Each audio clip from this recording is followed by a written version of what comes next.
I need...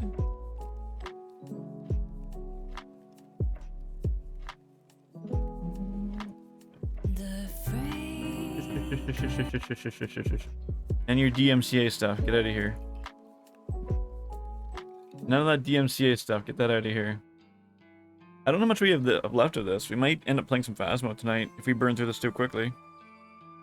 Let me just cut my throat really quick.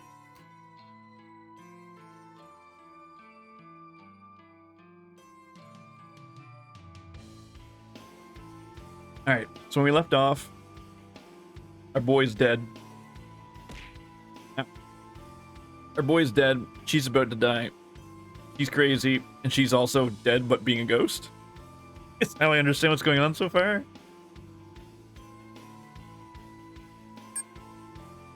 I think we're about to lose Tomoe. Which makes me sad. Tomoe kind of grew on me. Door's not working. It's no big deal. With my mouse, I suppose.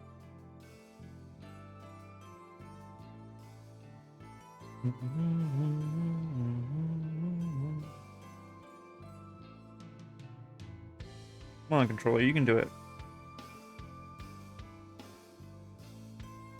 I'm actually really excited for this morning. I can't wait to play Fear 2. I played that game in a hot minute. Yeah, no controllers today. Alright, that's fine. We are on this save. 8, yeah. 10-8. No controller for me today.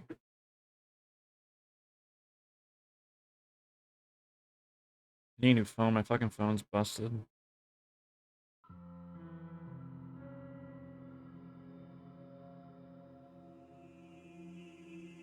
Alright, Aoi, you better not die again. I can hardly see without my glasses. Things blurry, fogging, lacking a solid outline. We're gonna do really well reading today. My brain is on point. Colors bleed into each other. Blue blends into purple, and yellow fuck. Shit. And yellow melds into brown. It doesn't help that I'm particularly colorblind. Never had much luck telling red from green apart anyway. In the club, except I'm blue and purple. Without my glasses, I'm practically blind, helpless. You're finally awake. Fucking skank. Oh, Tomoe. She spits at me and her filthy saliva drips down the side of my face. It's warm. I lash out at her, only to find my arms have been bound to my side. I try to scream out, but my mouth is gagged with what I can only assume is a sock. I try to lunge forward, but I'm strapped tightly to the wooden chair I'm sitting in. I can't believe this. Shinya helped her? This is so strange. Shut up, Shinya. Jeez. Sorry. The blurred forms of Tomoe and Shinya are pacing the room. Even at my full vision, I can tell the room is bright. Sunlight's pouring in from the open window. So much time has passed since I was knocked unconscious. Why have they tied me up here? I scream into the mouth gag, somehow loud enough to capture their attention.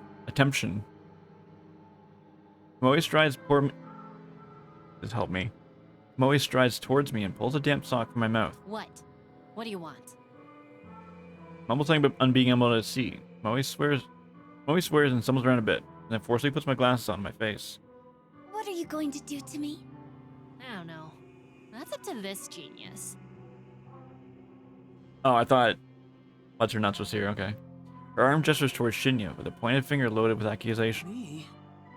Look, I didn't mean for any of this to happen. Shinya, what did you do? I just saw you were in trouble, so... Why are you here anyway? We're done. Over. Bro just saved your life, Tomoe. I wanted to see you. Aww. I'm not in the mood for their level's quarrel. Let me go. Or bury me. Either way, don't keep me here. You nearly killed me, bitch! It's taken all my strength not to murder you right here! Go ahead. Try it. You can't kill the dead. You're a freak. Let me call my father. I'm sure he can take her in for questioning. He can find out her motives for attacking you.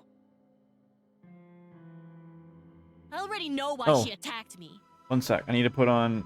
Before I fucking scroll and go through a bunch of shit. I need to put on this. Nope, we're not watching spoopy videos. Currently working. Progress will be slow. Here. She's trying to take down everyone associated with Moe cuts herself short. Never mind that. I wonder. Is Shinya not privy to Tomoe's relationship with Corpse Girl? Intriguing. As Tomoe's former boyfriend, I simply assumed he was part of the operation. I thought he was an accomplice. If he doesn't know anything, then I don't need to kill him. One less person to deal with before I have to go after Noriko. However, I need to focus on getting out of here first. If you let me go, I'll never bother you again. A lie. Why should I believe you? A lie. You followed me to my freaking home! I'm sorry. A lie. Then I'll exchange information for my release. I'll tell you anything you want to know. Like I care! I'm done with all the shit between Noriko and you! Noriko? Has she got something to do with this? Shut up, Shinya! Shinya. Perhaps he's my ticket out of here. I turn my head to him and wait until he looks directly at me. Shinya, I'm so thirsty. Can I have some water?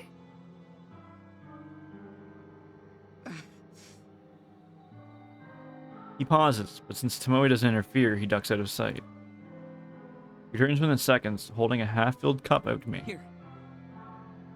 I bob for as best as I can against my restraints and take a sip of lukewarm tap water. Thank you. I can't. I don't want Tomoe to die, though. I like Tomoe. It's worth noting how easy he is to manipulate. He's the complete opposite of my Junpei, who is strong and independent. Doesn't anyone who messes with him? I fucking hate Junpei. Junpei's the one person I want to die. About my offer. Will you let me go if I share information about the human removal service? Shinya's face turns pale. The human removal service? That's... I really couldn't care less about all of that. I told you, I'm done with everything. I see. Tomoe. She might have information that can assist with my investigation. We have to accept her offer. Oh, please. You're no cop as much as you fancy pretending to be one. And Tomoe? I already told you that Father accepted me as part of the investigation team. I wonder what he did to. I wonder what happened between these two. You're a hack, a wannabe. Why can't you just be happy for me? Shut up. Shut up, shut up! Tomoe storms off, the sheer force of her anger causing the walls to tremble. Shinya and I are alone in the room. I don't waste another second. Shinya, I don't know everything that's going on, but it sounds like you're trying to solve the murder cases, right? That's right. I'm really helping the investigation team, you know? That's good. Very good. Very good. Please, I have information that might help you. Will you let me go if I share it with you? His nervous eyes dart around, searching for any sign of Tomoe's presence. He looks me dead in the eyes and says the very last thing I ever expected to hear. I'll let you go if you help me kill Noriko Kurosawa. Hey. Conveniently, that's what we're here to do.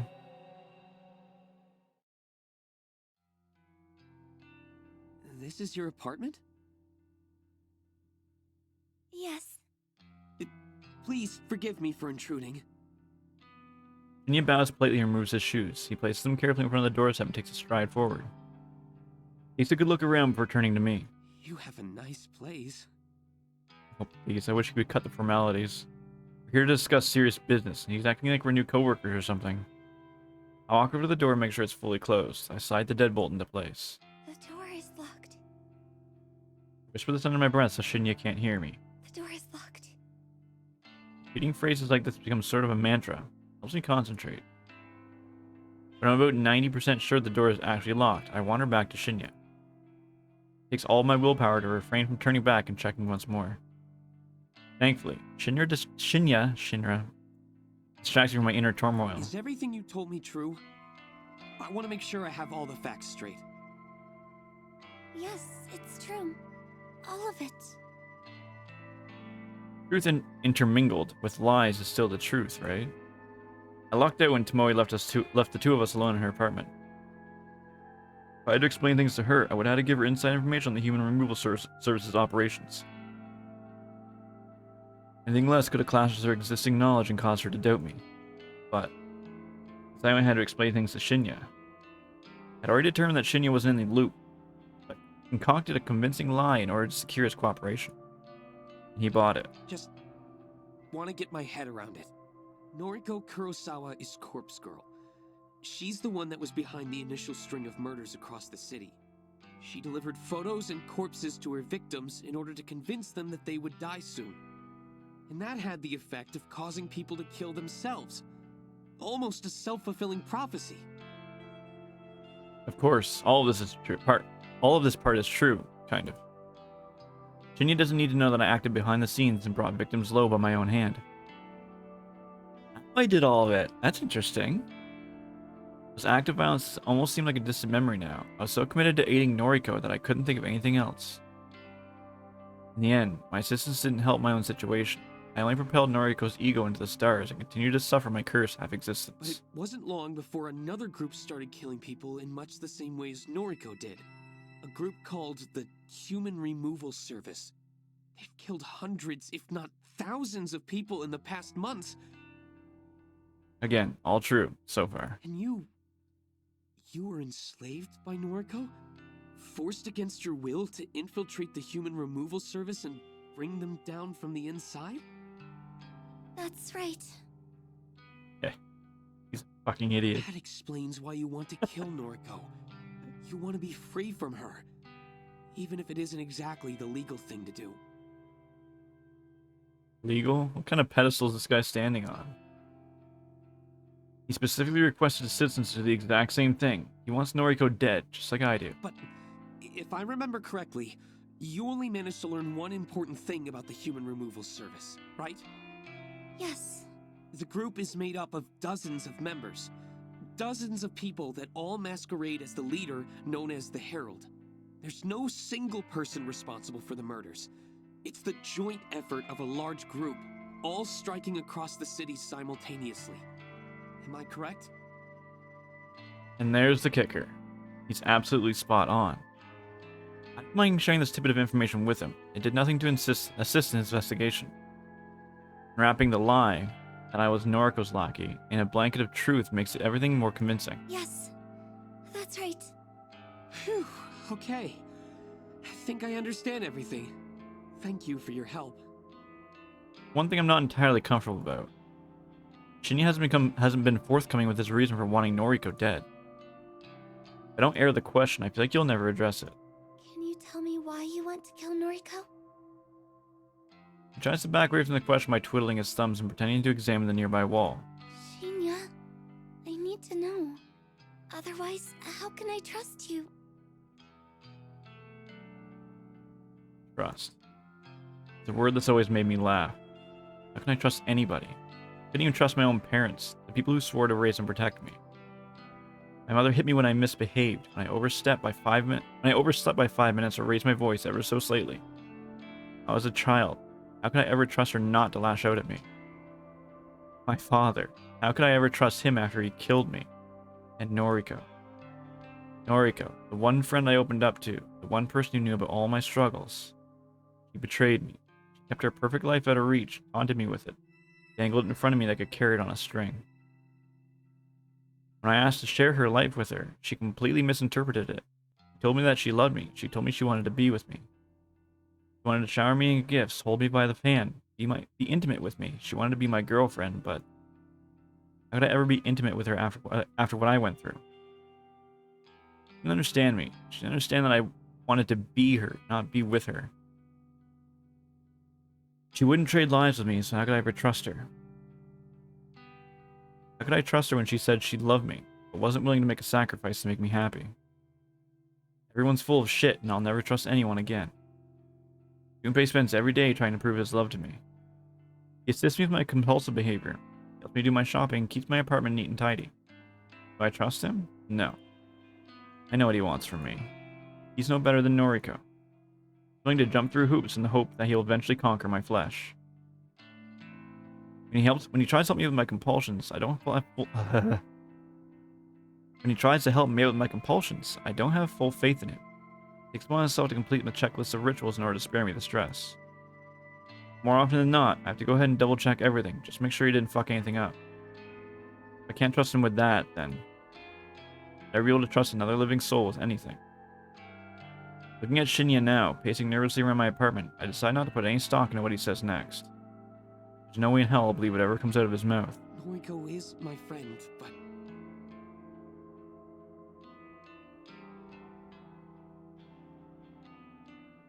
My father, Chief Detective Fujikawa, in case you didn't know, has declared her the prime suspect of our investigation.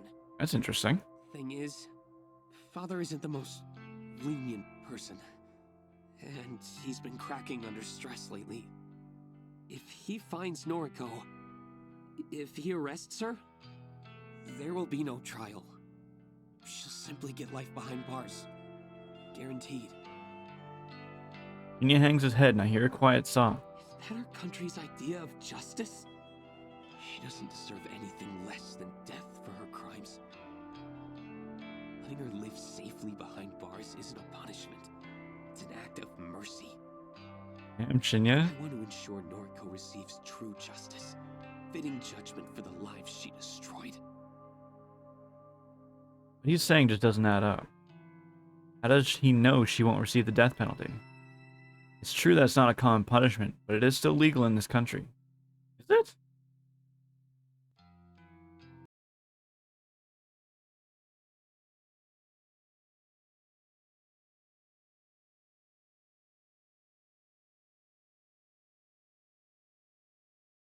Capital punishment is a legal penalty in Japan.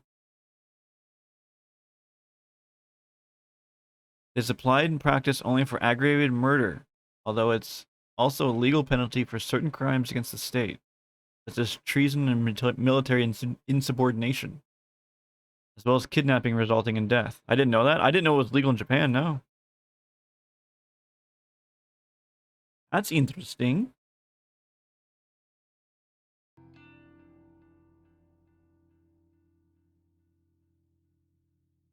Does she have information that I don't? I need to find her. I need to hand her the justice that my father is too cowardly to deliver. Damn, Shinya? Okay. Whatever. I'm already sick of this guy. He acts like he's been personally wronged by Noriko's crimes. He's so high and mighty and knows what's best.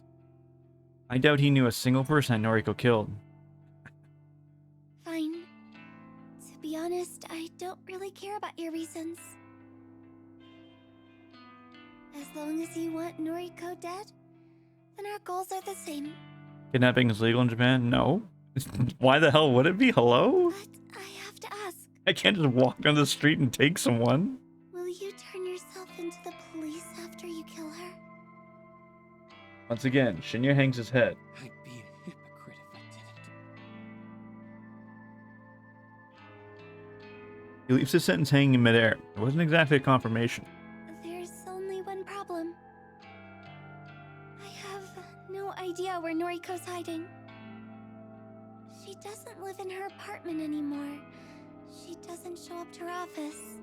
I know that she has a factory that she runs her operation from, but I can't find it. I see. I might be able to help. Tomoe and Noriko used to spend a lot of time together. Not sure what they used to get up to, but I checked the travel history on Tomoe's IC card, and she made a lot of trips to Shinokubo. IC card. People traveling by train every day, buying single-use tickets is often a pain in the ass. Reusable IC cards are way more convenient, and you can top them up with money and simply swipe them at the ticket gates to have your train fare automatically deducted. Best of all, they keep a record of your transaction history and the stations you've recently traveled to. The fact that Shinya thought to even look at Tomoe's travel history makes me want to reconsider my initial assessment of this guy's detective skills. Shina Okubo, you say? Yeah, can't imagine what she was doing there, but all the dates she traveled to that station coincide with days she claimed to be hanging out with Noriko. I don't think Shinya realizes that Tomoe was in on Noriko's operation. Regardless, this is valuable information. Wasn't she knocked out? Shinya let us go. Chances are good that Noriko and Tomoe spent a lot of time together at their factory, and that factory may very well be located in Shinoboku. I'll feed this information to Junpei and see what he makes of it. Perhaps he knows something I don't. Thanks for the info. That's enough for today. I'll contact you when I locate Noriko. Oh. Say, just one more thing. What is it? If you've been wanting to kill her, then why haven't you just called her and asked her to meet up with you? He thinks he's so clever. He thinks he has everything worked out. He doesn't know shit. It's not that easy. I need to find where she's living and running her operation from. I want to destroy everything involved with Corpse Girl. I want to burn her factory to the ground. More lies. Lies on top of lies. Truth of the matter is that Noriko knows perfectly well my intentions for her. Even if she temporarily forgets it during moments of delirium. She would never agree to meet up with me. Not now. Things were different not so long ago, but I missed that opportunity. Noriko worked out my position in the Human Removal Service. She figured out that I'm the Herald, one responsible for slicing and dicing. She doesn't know that there's more than one Herald, but that's irrelevant. She doesn't know that I'm responsible for the massive bodies littered across Tokyo, thanks to Corpse Girl's website. However, as long as she knows I'm a threat, she'll never agree to meet with me. However, she came to that conclusion that and the enemy is beyond me. She's a sharp person despite teetering on the edge of total breakdown. Doesn't matter. The point is, I can't simply call and ask to meet up with her. Besides, I actually do want to locate the factory just as much as I actually want to locate her. Factory's where I'll plant myself. It's where I'll start my life anew. It's where I'll grow and blossom into the new Corpse Girl once I've taken over Noriko's identity. Shinya's contemplating my answer. Seems good enough for him. Fair enough. You want to see Corpse Girl completely and utterly defeated. I get that. That's your idea of justice. Sure. Sure. Agreeing with him would make this ordeal of a conversation end quicker. I'm going to get some rest. So... Okay. I understand. I'll take my leave. Call me when you locate Noriko, okay? yes. Why? Farewell then. Makes his way to the door and I don't take my eyes off him until he disappears through the portal. When he's gone, I tiptoe towards the door and confirm it's fully closed. Make sure that the door is nestled snugly in the wooden frame. The door handle and then slide the deadbolt into place. The door is locked. But is it? The door is locked. Can't be certain.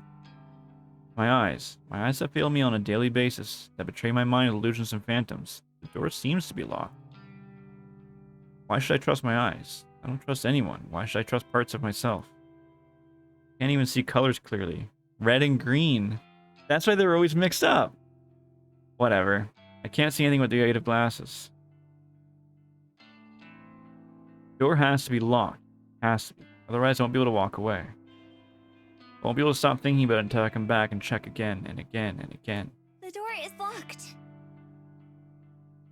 Turn away, take a deep breath, and immediately turn back. The door is locked. The door is locked. I'm pretty sure the deadbolt's in place. It certainly looks in place. So exhausted.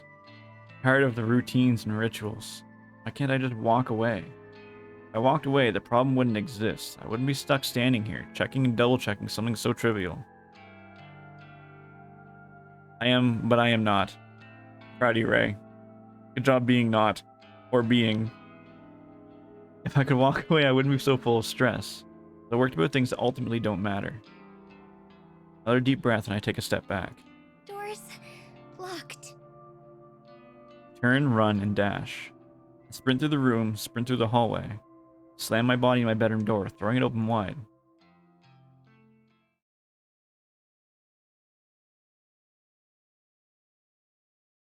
It's been interesting to listen to. It's been really cool. I liked it so far. I collapse on my bed. I ignore the nagging in my brain telling me the door is unlocked. I ignore it until it feels too real that I have to scratch my flesh to distract myself. I pull my pillow over my head and hold it tightly around my face. I'm safe here, safe in my bed. The door is locked. Locked. I try to convince myself to fall asleep. I tell myself that I'll feel better after I rest. Not lose my voice? I don't know, it's just my normal... My voice eventually starts to, like, feel hoarse, but I never really, like, lose it. I hope I lock the front door.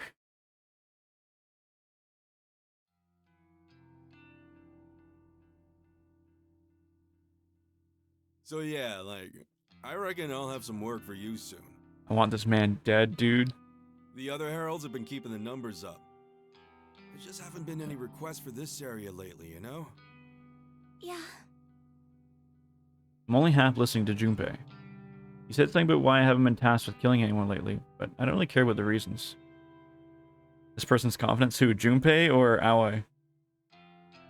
Junpei is the only one I'm in contact with the leader of Human Removal Service. I just take orders, like all the other heralds. Oh, yeah, Junpei? I don't know, man. I want him dead. I hate him. He's going in with my Aoi. Every herald has their own district, their own turf. If a request comes through the website, it gets allocated to the herald's closest victim. Must have been a week since I got to kill. Maybe 2 weeks. Not that I like the killing. It's not what I want to do. Fulfill the request simply in a way to antagonize Noriko. It's my role in paying her back, or backing her into a corner and shutting down Corpse Girl. So far, thanks to my contributions to the Human Removal Service, we've been incredibly successful. Corpse Girl is all but a distant memory to the general public. If people really want to request someone's death, they come to us, not to her. I don't plan on remaining with this group for much longer. After all, Noriko's pretty much already broken. She's a wreck. Once I find her, I'll possess her and quit this group.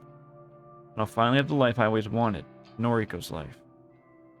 I'll resurrect Corpse Girl when I feel like it. I'll use my inside knowledge of the Human Removal Service's operation to bring them down myself. After that, I'll be able to spend my days living in peace, living free from fear. Finally comfortable in the girl I want to be.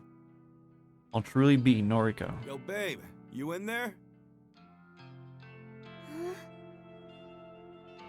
Suppose I drifted too far away.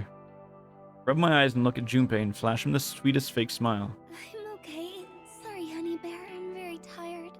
This friggin' nerd, dude. Oh, don't sweat it. You want me to grab you a cup of coffee?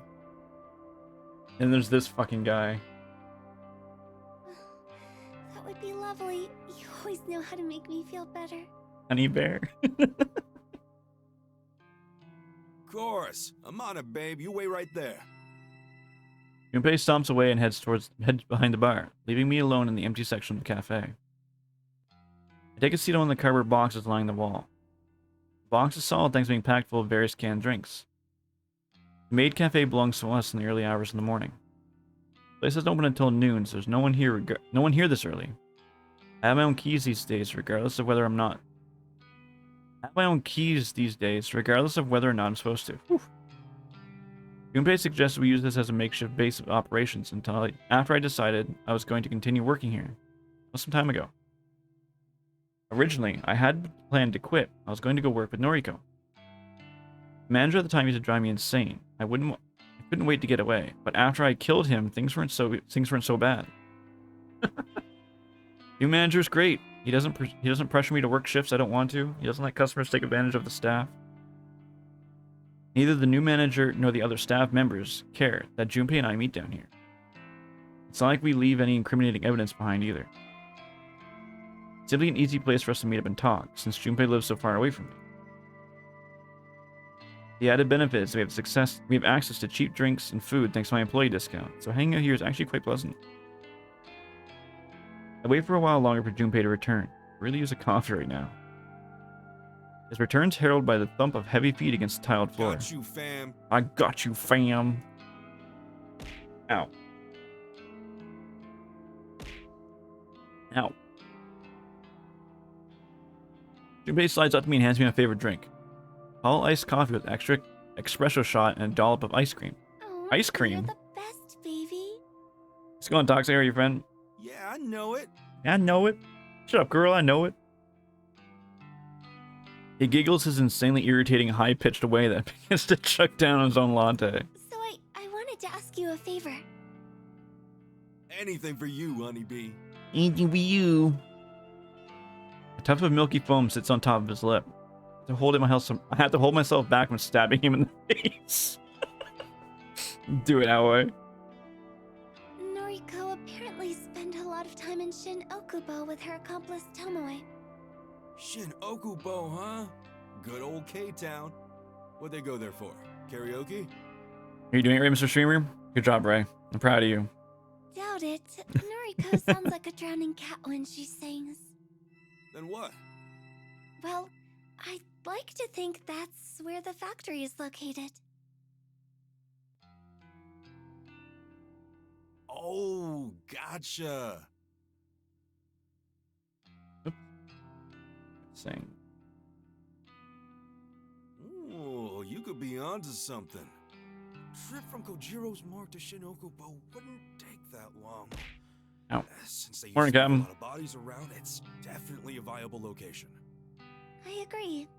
Right on. I'll look into it. I'll track down factories in that area and get my troops to investigate each one. I'm careful not to let him see me roll my eyes. By his troops, he means the guys he plays online games with. A bunch of teenagers that all walk up to him because he's a top-ranked player. They're not involved with the human removal service. They're just pawns that Junpei uses to complete legwork around town. Sadly, they're happy to serve him all because they see him as their sensei. Cool. Let me know what you find out.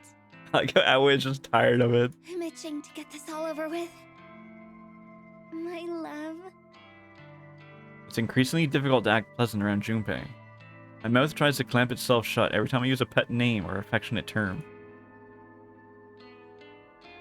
I know that my time to discard him is near. Once I become Noriko, You then... can count on me, sweetums. Now drink up and get your energy back. Take a sip of my iced coffee. I can nearly taste it. Because my tongue is dead, the foods and drinks I consume need to be extra strong or sweet for me to have a chance at enjoying the flavor. Junpei doesn't know this. He thinks I just have a sweet tooth. He can think what he wants, because I just don't care. She told him 10 seconds ago she's crazy.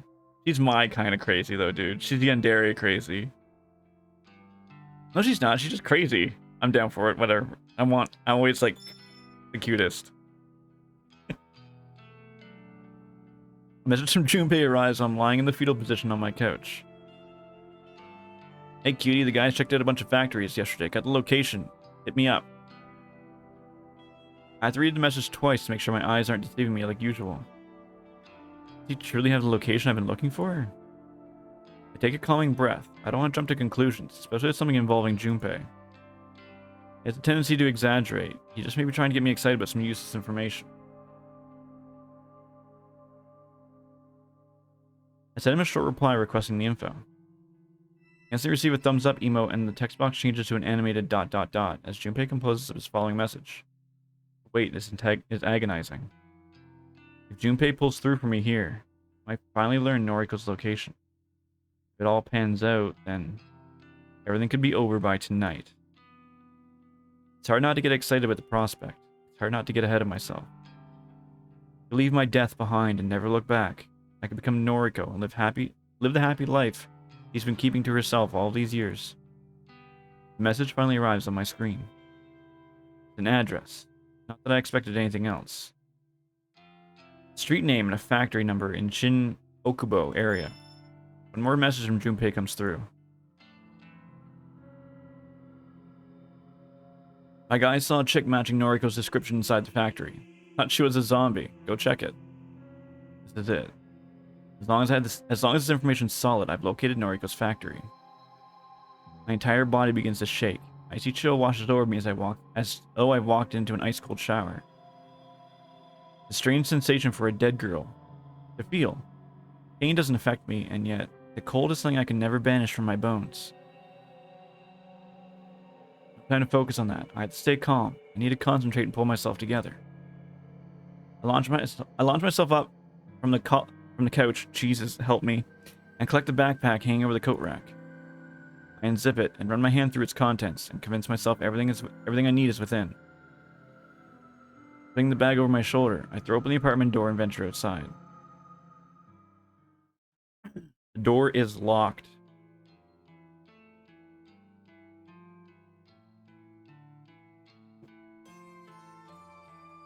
The factory's a rundown mess. How can anyone live here is beyond me.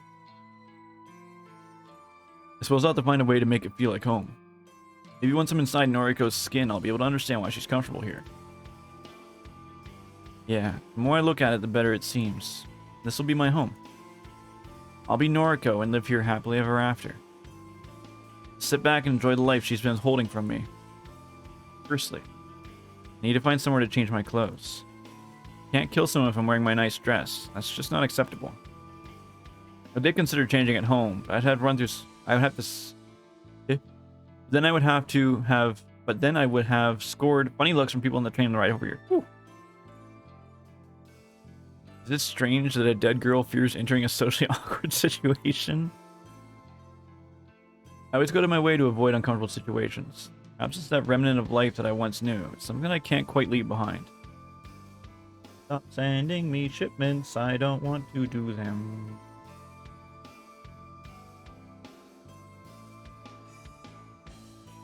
It's machinery parts. Machinery parts. It's the same as my obsessive compulsions. They cling to me like carrion flies swarming over my corpse.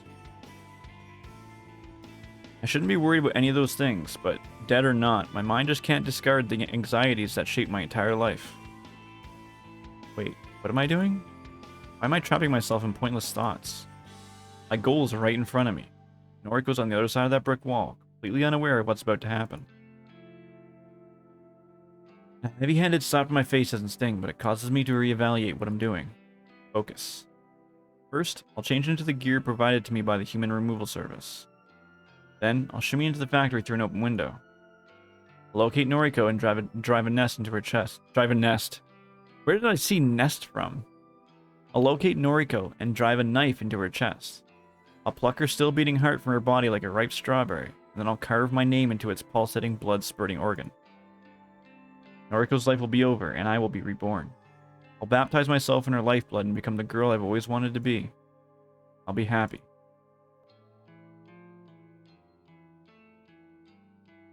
Oh, there's an email. Don't email me either. Leave me alone, it's a holiday. Don't ask me to do things. Happy, just like Noriko. That smiling, carefree girl that I spent my youth with. The girl that faced her mother's attempted suicide with a stoic smile. The girl that didn't flinch when her father walked out. That does it for me? What? Having my heart carved out? Yeah, sure, let's do it. The girl that stayed inside day after day when the outside world became too scary to face. The happy, carefree girl without a single real problem. She never knew how good her life was. She wouldn't have lasted a day in my shoes. I hate her so much, but I'm going to become her. My backpack hits the ground with a dull impact. I tear my yellow sundress from my shoulders and let it fall to the ground like a snake sheds its skin. The cool afternoon breeze bites at my naked skin and makes the tiny hairs across my body stand on end. Why can the dead feel the cold? The dead shouldn't feel anything. I crouch and rummage through my backpack withdrawing my change of clothes. I call you down bad? Whatever. Slowly, calmly, deliberately, I dress myself in dark gear that marks me as a herald, one of many. I note the comforting weight of 4 knives concealed in my jacket, 1 in each sleeve and 2 against my chest. It's important to be armed to the teeth.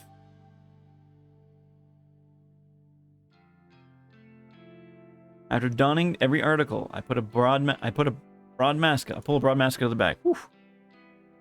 The mask in the likeness of Corpse Girl, my enemy and my future identity. I am struggling tonight. I slide the mask over my face, and a curtain of calm descends over me. This is the last time I march forward in the name of the Human Removal Service. This is for my own personal agenda. The scheming of that rebellious group of killers no longer guides my hand. The time has come. I approach the factory's entrance and try the door out of simple curiosity. I don't expect Noriko to have lowered a guard so much, and yet, the door swings open.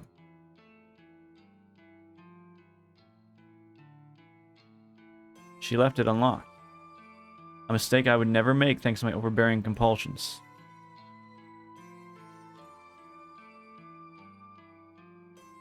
The place reeks of death. If I wasn't so accustomed to the smell, I'd probably vomit. Do dead girls vomit? The The dull, steady hum of the air conditioner registers in my consciousness, but doesn't distract me from examining my surroundings. Countless empty body bags are strewn across the pock-marked concrete floor. Some are stained with brown blood, and some are completely clean. A series of shelves, almost like warehouse racks, runs along the walls and across the floor in haphazard patterns. Whoever planned this layout was out of their mind.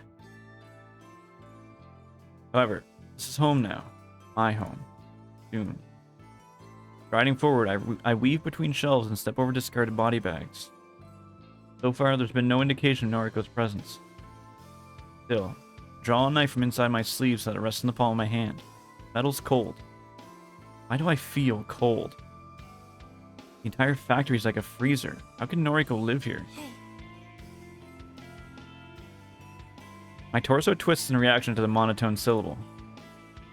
A quick movement sends a shooting pain across my chest. Pain? It's you. Hello, Harold. It took me a while, but I figured out what your mask is supposed to be. It's like an artistic representation of Corpse Girl, right? The Corpse Girl mascot that appears on my website. Noriko flashes her phone at me and I glare at the website displayed. That's totally copyright infringement. I don't know what to say to her. This isn't exactly how I imagined this encounter would play out. Why'd you fake Junpei Matsumoto's death? You know what I'm talking about, right? That time we met in the underground parking lot. You planted a look-alike corpse to fool us into thinking Junpei had died. Total Corpse Girl move, by the way. Guess you stole that strategy from me, too. I sense a lawsuit. She steps forward with a hand outstretched. I instinctively lash out with my knife and slash her wrist. But her hand comes to rest on my shoulder, the tiny nick from my inaccurate blade not even prompting a spurt of blood. Ouch! That stung a little. Warmth of her hand seeps into my shoulder, almost comforting. Aoi, Oh shit, she I knows. miss you. I really miss you.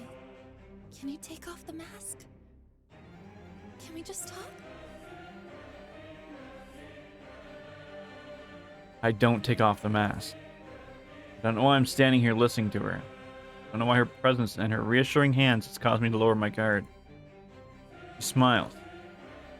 The happy, carefree Noriko I grew up with. You're so beautiful, Aoi. I'm really sad we can't be together. How are things with your boyfriend? I hate him. I hate his guts. I want him dead. That single useless word crawls in my rotting mouth like a diseased maggot. That's all I can bring myself to say. You can't tell me? That's okay. You used to be so open with me. And then, you died. We tried to keep our friendship going after that, but we've never really been the same since then, have we? I hope you get the help you need, Aoi.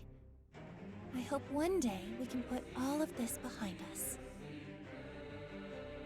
Fingers loosen. The grip on my knife is weakening. It falls to the concrete ground. I don't need it anymore. I tense my arms and squeeze my hands together, desperately trying to crush Noriko's throat between my fingers. Her skin is warm and flushes red as my grip tightens. She kicks against me, but the pain doesn't register. She's weak and frail. Her strangled cry is drowned out by my own grunts of exertion. Anemic fingers swipe at my arms constantly, only serving to irritate me. I could hold her neck in one hand and use the other to plunge a knife into her face. I could continue strangling her until I crush her windpipe. Or I could slash her stomach open and let her intestines spill onto the ground. All the options are appealing. All the options can be put into motion within seconds. I take my right hand off her neck and slip it into my jacket, ready to pull out a knife. My left hand closes tighter on her neck. And Noriko closes the distance between us, causing my elbow to bend and allowing her closer. Is she fighting back? Her forehead slams into my own, and my neck recoils backwards. Falling to the ground, only able to blink once as I try to figure out what just happened. He somehow summoned the strength to headbutt me.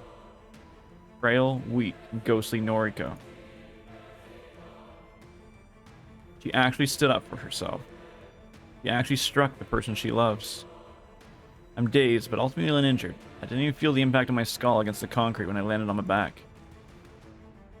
Noriko towers over me and rubs her neck, her ragged breathing even louder than the thrumming air conditioner. Sorry, Aoi. I had to defend myself. Please, get up. Let's talk about things. I get up. Slip the knife into her side and feel it slide neatly between two of her ribs. Hot, thin skin does nothing to resist the impalement. Noriko looks down at the wound and mumbles in surprise. I drive the knife deeper. With a flick of my wrist, I pull it sideways, slashing her belly open wide. An arcing stream of blood sprays from the savage wound and forms a macabre rainbow before me. Noriko coughs and gags as she frantically tries to stem the tide of blood with her hands. Damn it! This corpse girl will F. She falls to her knees. get you.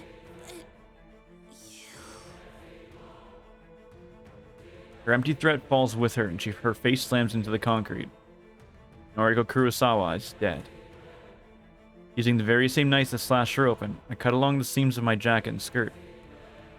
I strip myself down with the blade until I'm standing cold and naked in the factory. It doesn't take long to strip Noriko down as well, but I'm extra careful with her clothes. I don't use the knife this time. Simply pull her dress up and over her until it slides free from her motionless body. Hold the dress up against me, letting it press against my own form. I look down and admire the sight of myself, imagining what I'll look like when I wear it. I can finally become Noriko. I can wear her clothes, live in her factory, talk to her friends, and work at her office. I can do all the things she loved to do, and all the things that made her happy. I slip the dress over my head and force my arms through the sleeves. A little long, but overall it fits me nicely. I'm Noriko Kurosawa.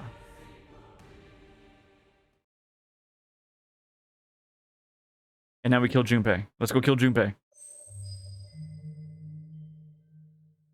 But Noriko's dead. Oh, it's Aoi. Okay, I understand what we're doing. When Mother killed herself, she didn't die. Well, she died, but not really. It's a funny thought. Everything that she ever was, everything that made her Asuna Kurosawa, left this planet on that day. Her body remained, but her soul departed. She got sent away to a care facility, and I didn't see her very often after that. On rare occasions, I visited her, but she'd always noticed that her eyes no longer looked like mine. I hate her for what she did to our family. Oop. Switched off the game. Yuriko and I were only children at the time. Mother hung herself up to the ceiling and made us watch. She encouraged us to kick the chair out from underneath her. That's fucked. We didn't understand what she was doing. She told us it was a game. So we kicked the chair and we laughed. And Mother laughed, and then her neck snapped. She stopped laughing. And the light in her eyes that I once shared with her was extinguished instantly. Yuriko screamed and I screamed. Mother just wouldn't move. We couldn't get her down from the ceiling, and eventually Yuriko remembered how to call for an ambulance, and the paramedics arrived, and we were taken away.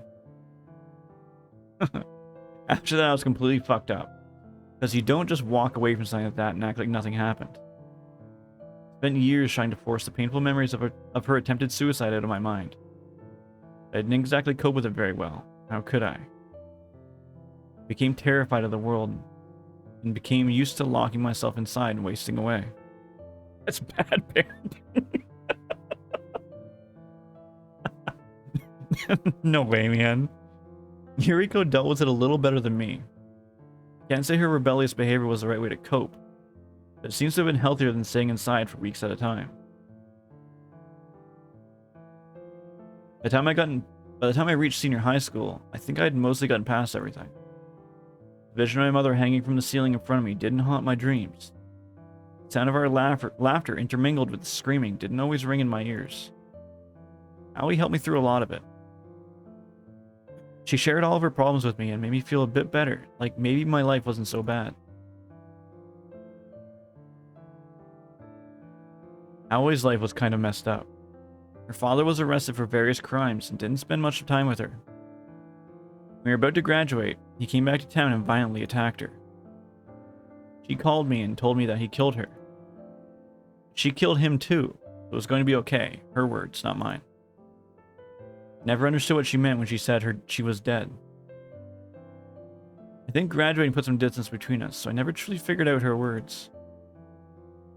My own problems came back to haunt me once I moved out of home. I became completely distracted and almost forgot about Allie, the apartment I moved into. Should have known the smell of mold wasn't normal.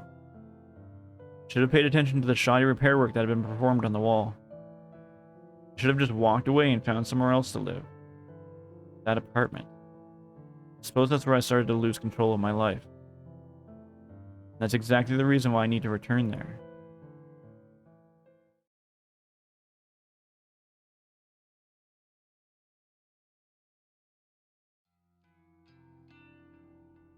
Looks the same as always. So are we owie or how's this working here?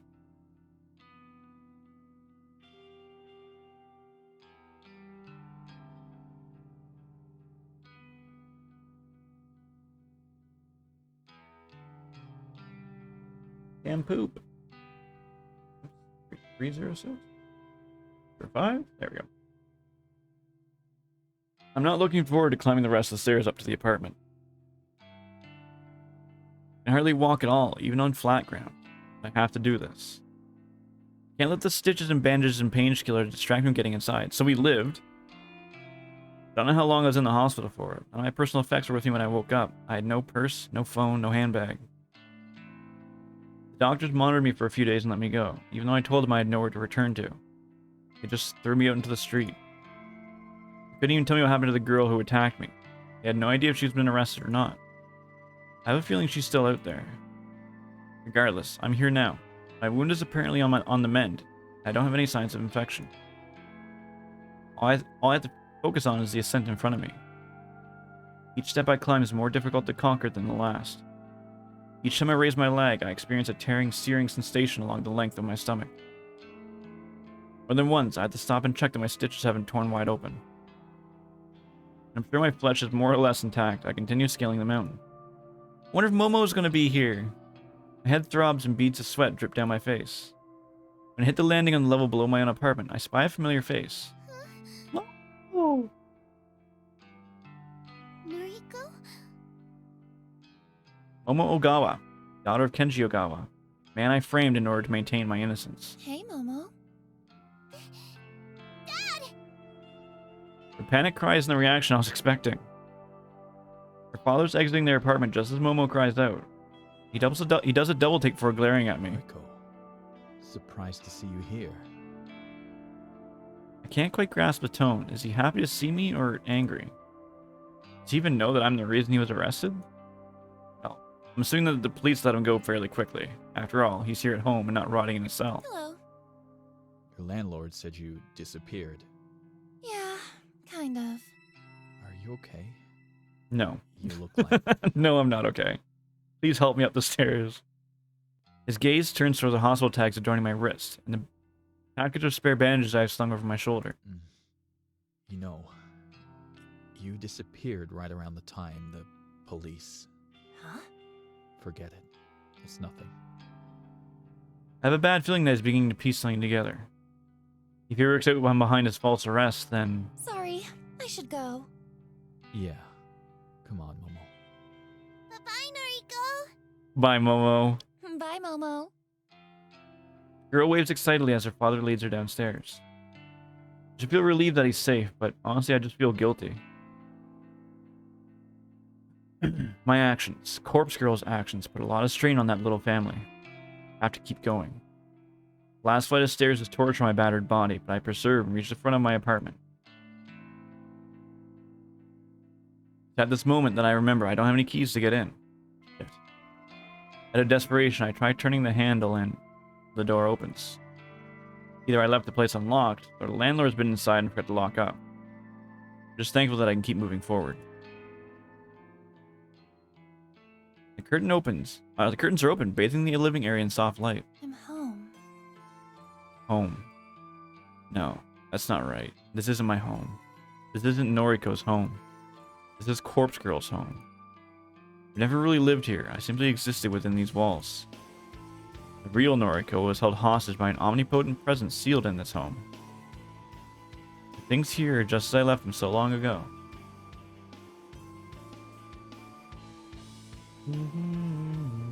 It's a comforting feeling, but at the same time it sends a chill down my spine. It's time to move on. I stride with purpose towards the kitchenette and slide open one of the drawers. Inside's a small mallet with a metal head. It's a treasure I acquired from the garden shed in the apartment grounds back when I first moved in. It's not very large, but it suits me just fine. I don't have the strength to wield anything bigger than this. Bringing it to bear is still a great deal of effort. I grip the handle with both hands and lift the deceptively heavy tool. Whew. Equipped with this tiny weapon of destruction, I slowly lurch towards the hallway. Make my way to the very end, where a blank, stark white wall faces me. Paint on the wall is peeling, like it was slapped down without care. The plaster is cracked, like it was applied by an amateur. The lingering stench of mold is strongest when I stand in front of this wall. I bring the mallet down with both arms. The heavy metal head crashes into the wall with much force as I can muster.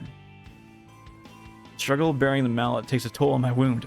I can feel the stitches in my stomach threatening to snap and break. But I can't stop here. I can't stop until I've crushed this wall and revealed the glittering contents of treasure trove hidden inside. Another swing, another crash against plaster. Cry of pain and another hole in the wall. I scream and swing the hammer and groan and slash and weep as the wall crumbles beneath my sheer force of will. White dust clouds my vision and provokes me into a coughing frenzy. Yeah, you really should have brought a mask, like fuck. Drywall dust sucks, dude. When my eyes and throat clear up, I throw the mallet to the carpet and venture forward. I clamber through the human-sized hole in the wall and find myself within a secret cache on the other side. Is that a heckin' Renessa? What's going on, friend? How are you today?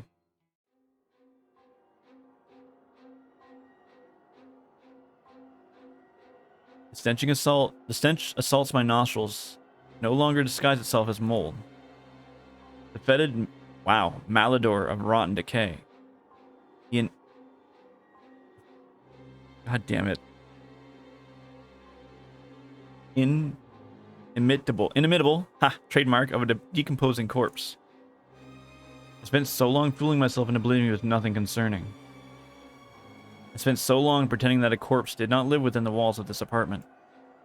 Truth is, corpse pinned to the wall is the root of all evil. It's an infinite fount of misery and despair and malice and death and hatred. This is Corpse Girl. Hello, old friend. The corpse does not reply. Call it a corpse is no longer entirely accurate. I'm little more than a skeleton. An osseous edifice? Oh my god, I hate this fucking... I hate this fucking word. This word's stupid. I hate it. Bone and flesh and hair and fabric blend and intertwine and meld together to form a sickening representation of human beauty. Noriko lived? Yeah, it was just a stomach wound. Beauty. I used to think this body was pure perfection. Back when the corpse was more or less intact, it was the image of a gorgeous, vibrant young woman. I aspired to become just as beautiful. Slender, elegant, graceful, pale skin and dark eyes. Looking at her now, it's clear to see I was deceived. The form before me is not beautiful. It's revolting. I shaped myself in the image of death, truly believing I was transcending mortal beauty. This corpse controlled me for so long. The corpse manipulated me and made me want to become just like it. Somewhere along the line, my own identity began to dissolve, and I started to believe that I had become this rotting carcass, this pallid bag of flesh. The spell had been broken. I don't know if it was because of my near-death experience, or the clarity inspired by an intoxicating cocktail of painkillers, but... whew. I no longer want to associate myself with Corpse Girl. I want to be myself. Just Noriko. Just Noriko. No longer want to kill in the name of this blasphemous effigy. Corpse girl.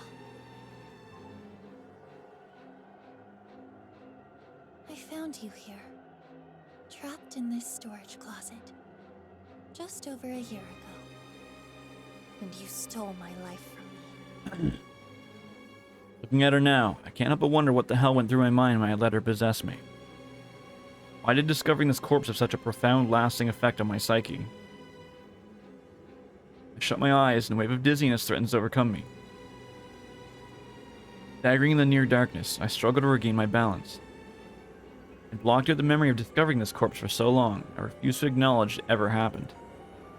But the crystallized fragments of that forgotten memory have finally breached the surface of my consciousness. I can finally recall the event, thanks to the clarity brought about by my current state of mind.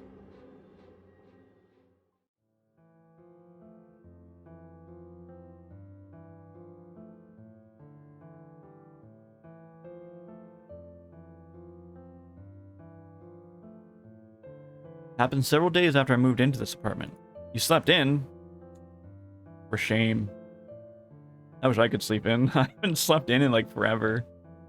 I always have to be up for work, and now on the weekends I have to be up early for raid. I don't get to sleep in anymore. The musty smell of mold lured me to the wall at the end of the corridor. The wall had been hastily patched up and covered with plaster and paint. I wondered about the source of the smell, so I figured it might be a leak, a busted pipe that needed repair. Instead of calling upon the landlord for assistance, I took matters in my own hands. Perhaps I was inspired by my newfound independence. I had just become a young free woman living on my own for the first time. Perhaps I was just stupid.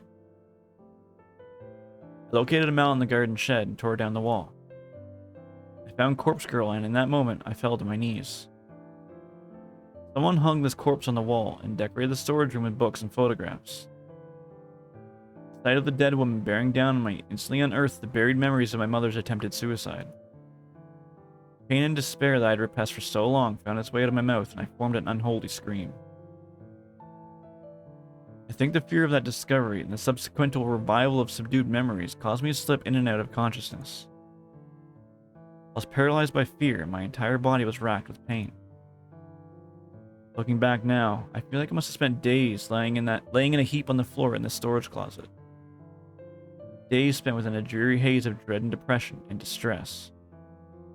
Days spent at the feet of a hanging corpse that form I began to look up to and idolize.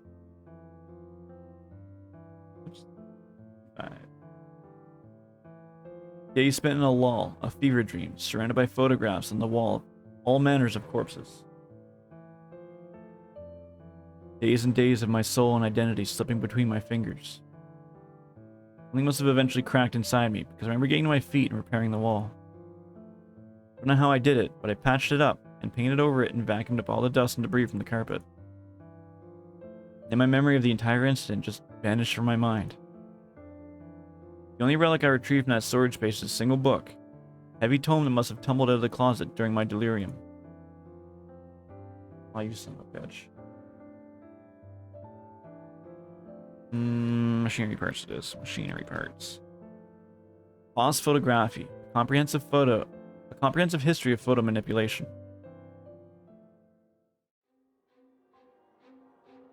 Now, Corpse Girl doesn't look the way she used to. Recovering her today hasn't shocked me into submission like it did all that time ago.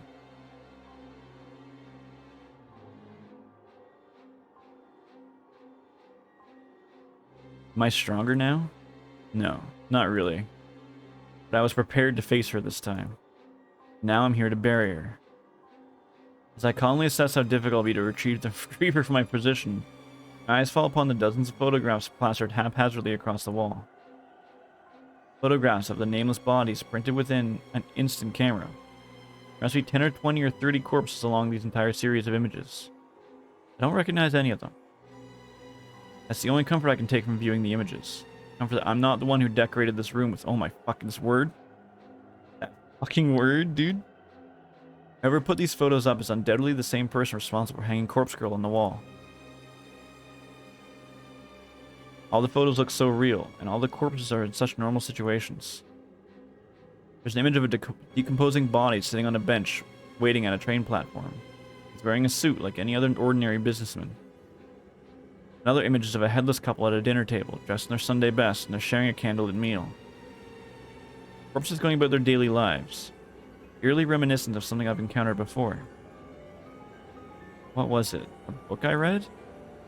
Instinctively, my eyes dart to a pile of books toppled over in the corner of the storage room. So I think my problem is I'm combining words. I seen eyes and darts and it turned to arts. There are dozens of duplicate books, as if they're abandoned here by their author. By their own author. I crouch and dust off the cover of the book on top of the pile. Dazed by the Dead by Nobel Sinclair. Nobel Sinclair. Underneath 10 more copies of that volume is a different book with a familiar cover. Strange Flower. I know this. It's the very same book that Kojiro lent me so long ago. But the book here is not some worn, well-read library copy. It's in pristine condition, save for a layer of dust coating it. And there are nearly a dozen copies of this book as well. Mars. Someone intentionally abandoned these books here. And the fact that they're accompanying so many photos of corpses, not to mention Miss Corpse Girl herself, is no coincidence. These books and photos, as well as a copy of Foss Photography I found here not long ago. Or so long ago.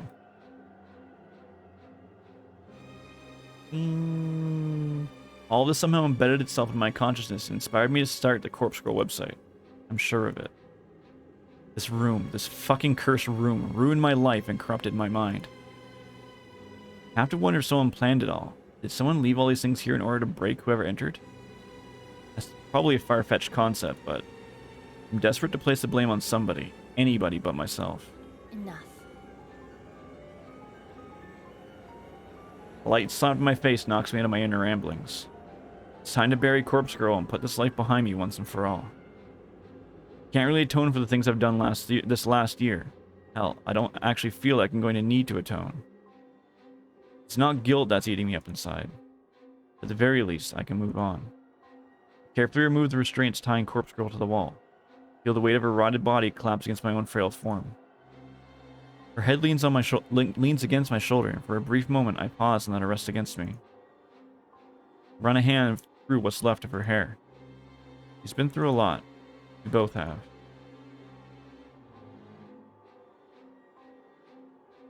We're both Corpse Girl. Well, we both used to be. Now we're just empty husks with no purpose. If we're not Corpse Girl, we'd probably be forgotten, lost to time and memory. Once in my life, I'm looking forward to being forgotten.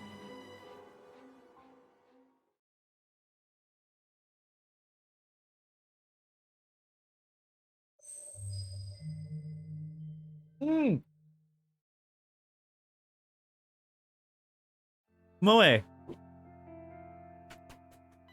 Good, I'm glad she made it. God, this place is boring as hell. After all the shit I've been through this year, I simply can't believe I'm still working here. If it weren't for Shinya, I probably wouldn't have bothered coming in every day. Eh? I thought we broke up. But I want to patch things up with him. If I keep talking to him in the office, surely I can crawl my way to forgiveness. Aww. Speaking of that son of a bitch, here he comes now. Look at him. He walks past my desk and doesn't even acknowledge my existence. How can he ignore me after all the time we spent together? Fucking hell. He irritates the shit out of me sometimes. I take matters in my own hands. If he won't talk to me, I'll just make him talk. I leave my desk and stride over to him. Heavy footsteps aren't exactly elegant or befitting for a lady. My mother used to say, but I don't really give a flying fuck. Hey, what's going on? Slurred drawing. I like how, I really like how Tomoe's evolved for me. How I, fucking hated Tomoe at the start of the game, and now I absolutely adore her. The slurred drawing words that dribble from my mouth don't come out the way I want. That always seems to be the case. Everyone treats me like some dumbass dipshit because of the way I speak. They don't understand that's the way... They don't understand that it's the way someone thinks that really matters. Eh? They don't understand that it's the way somebody thinks that really matters. Okay. I can't help it if I was brought up speaking like a fucking imbecile. Blame my father, not me. Oh. Hello, Tomoe. Wow, he hates us? Hello yourself. What's a gal gotta do to get a conversation out of you these days? Huh? What do you mean? Come on. You know we don't speak like we used to. Well, we broke up. You dumped me. What exactly do you expect from me now? Oh, please. You know I'm sorry for that. I told you 1,000 times that breaking it off with you was the stupidest thing I've ever done. So come on! Get back together with me, will ya? Tomoe, Do it, Shinya. you broke my heart. Yeah, I know. Shinya, I really love you. I need you. I'm not normally one to get embarrassed, but letting my feelings hang in the air between us really makes me uncomfortable. Did you hear about my father? Eh? Wasn't expecting him to shrug off my confession with a swift change of topic. Let's track down an important member of the human removal service. Jeez, not this shit again. Can't you just let it all go? No, I can never do that. I'm going to get to the bottom of it. I could use a hand, if you're willing to assist. Having someone by my side with insider information would be rather handy. Don't you agree? I'm kind of blindsided by his request. I know that he knows everything. I might be stupid to pretend he hasn't figured it all out by now. He knows my involvement with Noriko. He knows that I had a hand, however indirect, in the suicide cases that Corpse Girl painted across the city. I'm not going to judge you for working with Noriko. If you can help me bring the greater perpetrator to justice, the head of the human removal service, then I think it may have been a good thing that you did what you did. That's so. You'd forgive me for getting involved with such stupid shit? Yes. I'd have no choice but to forgive you. And maybe we can even move further forward. Let's do it. I know he's just saying what I want to hear. He can be manipulative in his own way. But if there's a chance I can make up for the shit I've done and win Shinya over again, then I have to go for it. Right. Sign me up then, or whatever. I'll help out. Thank you, Tomoe. I'm going to interview the individual involved with the human removal service. Are you allowed to do that? Of course. Father said I'm an important member of the investigation team now. I'd like you to come with me. You might be able to point out any inconsistencies in his testimony. I know who it is. Yeah, I don't know about that, but I'll do my best. For the first time in a long time, Shinya smiles at me. What? Ah, shit, man. I told you, I don't know. Can you just leave me alone?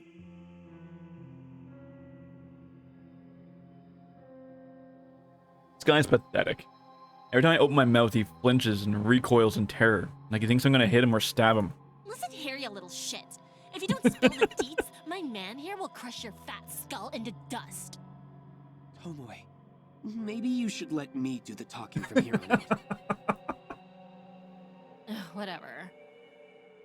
I back off and let Shinya take my place. I talked him up, so I thought he'd be pleased, but maybe I just annoyed him. Mr. Matsumoto.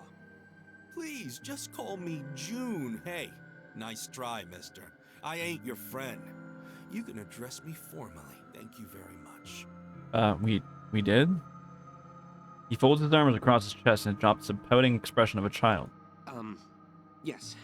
Well, as I was saying, Mr. Matsumoto, you understand why you've been brought in for questioning, yes? Yeah, man, but, like, I'm totes innocent, you know? Sauce. I don't even know nothing about the human removal service. You guys think I'm involved, but you haven't given a reason why you think that. Shinya retrieves a small pocket notebook from somewhere and flips through the pages. After a moment of silence, he clears his throat. Several witnesses, plus a security camera, placed you at the scene of a murder just 2 days ago. Whoops. Now, it's apparent you weren't the culprit. However, your activities at the time of the incident were questionable at best. Oh, what activities are you referring to, Detective Man? Fuck You were Junpei, cheering, dude. and I quote, "Kill him dead. Kill him dead." Yo, that don't sound like something I'd say. It was a literal quote. I want my lawyer. You can't detain me here. Actually, we can. Mr. Matsumoto, you willingly came here when we contacted you. You are not under arrest. Should be. This is ludicrous. Ludicrous, I say. Is Ludacris? Is he still a rapper? Is he still around? Hold on, I'm being distracted. Ludacris. Rapper. Is he still here? Holy shit. He's 45? What does Ludacris do now?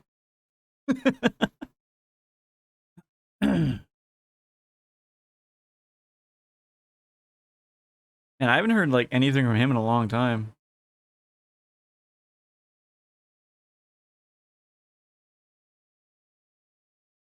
Huh. I don't even remind you how old I am. Be that as it may, I have a few more questions. One witness declared that you followed the masked culprit after they fled the scene of the crime. Is there any truth to this claim? Oh man, like, I just needed to go the same direction, you know? I've got no idea who this Harold person you keep mentioning is. We never referred to him as that. Junior raises an eyebrow and casts a dark look at me. Just shrug. I never mentioned the word Harold. Is that the name the culprit refers to themselves as? Oh, this is like some detective mind trick, ain't it? I have the right to remain silent. Anything I say or do, or whatever, can be like... I've had enough of this creep's inane ramblings. Listen up. I slam my fist against the table and send Junpei rolling back in his seat. He nearly falls off the chair, but manages to regain his balance. You've got two options here. Number one, tell us the identity of that killer. The person you called the Herald. What's the other option? I'll fucking stab you. To death. Number two, tell us who is really in charge of Junpei's stupid. Yeah, I was hoping Aoi would kill him. Fuck, god damn it. That's why I like playing with controller, because I can't click out of the window. His sweaty, pulsating forehead's glowing. Why are we... Eh?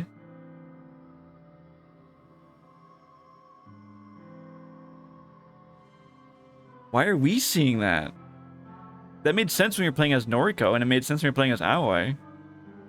This doesn't make sense playing as...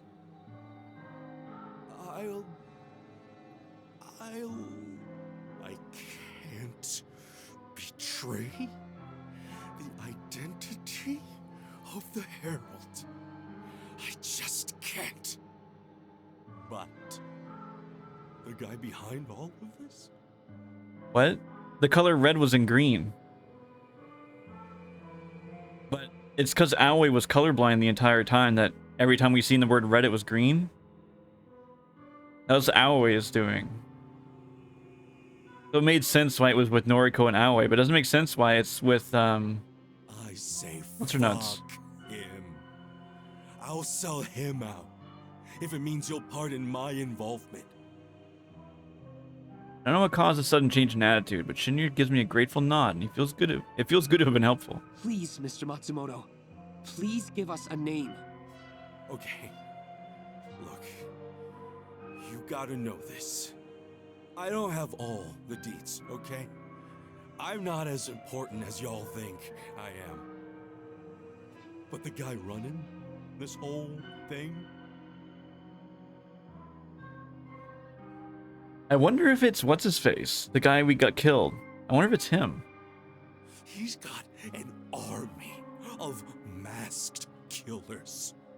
An army of damaged chicks all going around, killing and calling themselves the Herald.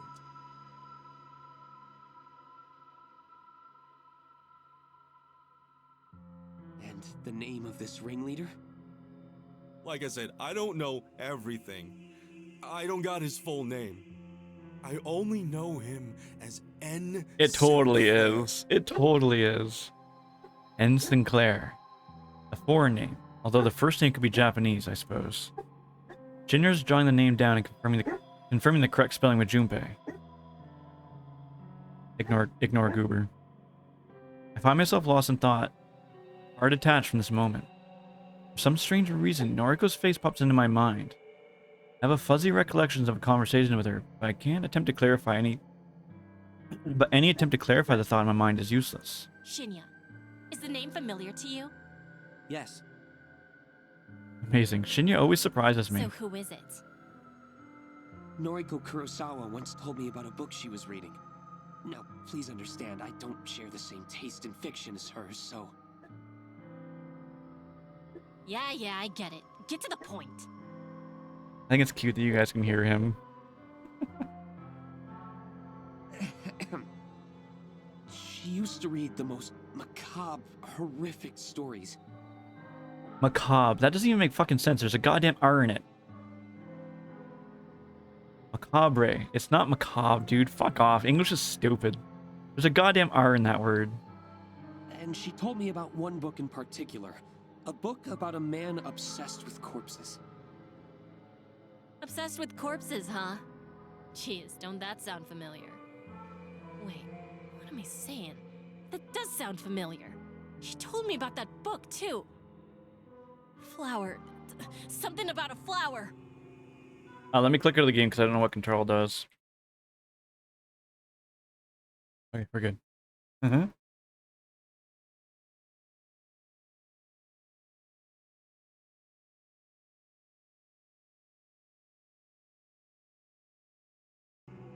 Yes.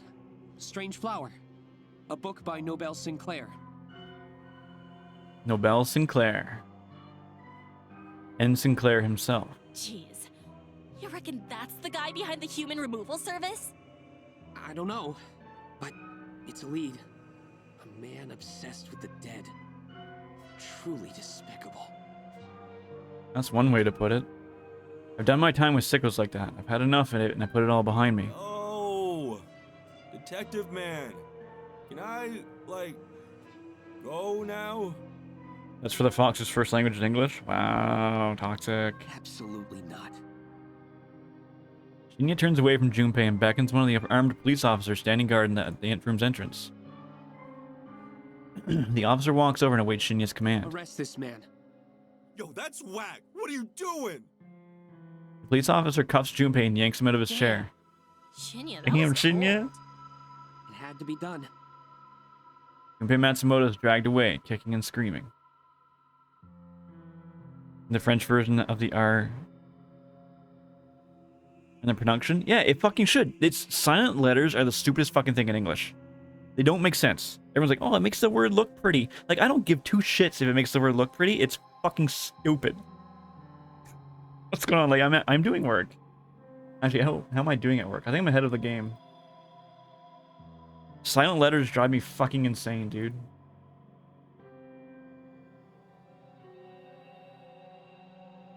Oh yeah, I'm way ahead of where I need to be.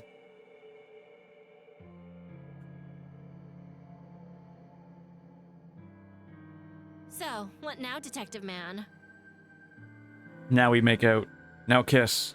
Did you come at the wrong time? No, just silent letters piss me off. Shinya scratches his chin, as though wondering why I would call him that. His voice doesn't seem... His voice does... It doesn't voice his discontent. The next step is to track down the author, Nobel Sinclair. Maybe he's our culprit, maybe not. Either way, we won't know until we talk to him. But that's my TED Talk on silent letters. Thanks for coming. You don't know what that is? It's letters in words that aren't pronounced. Like the U in color. Because the U would turn into color.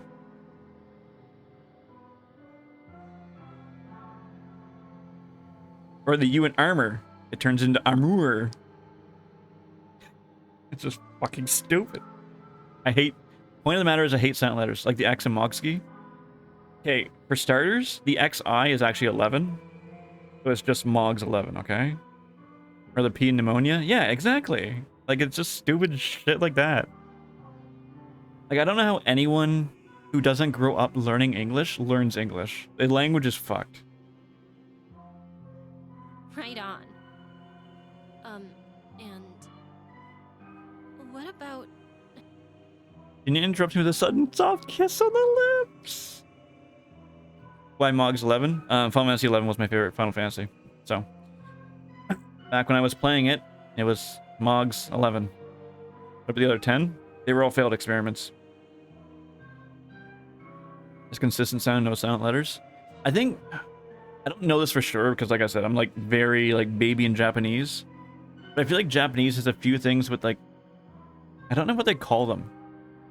Like su can be shrunk down a little bit, and you only pronounce like you don't pronounce it, but it's there to like increase the length of the vowel before it. I think Japanese has some of the same kind of shit, but it's not as bad because it serves a purpose. I close my eyes and lean into him, letting his warmth envelop me. Shinya, Yay! Good for you, Tomoe! I couldn't have done this without you, Tomoe.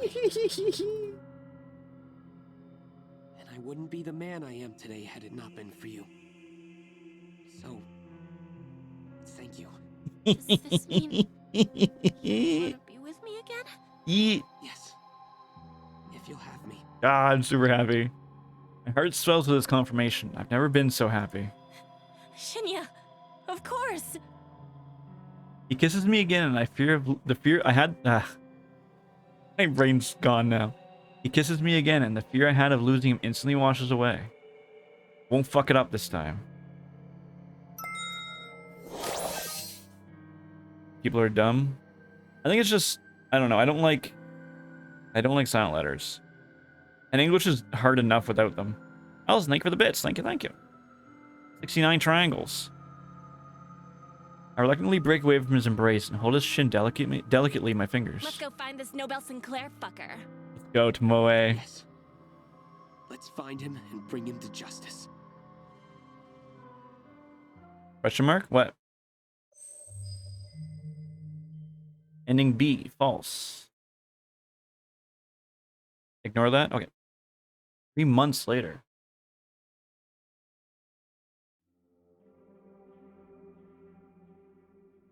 Awa and I used to dream about getting away, breaking away from all the stress and tension of our everyday world. Sinclair from Stranger Things? No, it's Nobel Sinclair. He's an author in this world. I think he's an author in real life too. He dreamt of going somewhere cold for a winter getaway, somewhere where she could snuggle up to a warm fireplace and drink hot cocoa and feel at peace. I told her I'd like to visit a sunny holiday destination. I don't know why I said that back then. It was a lie.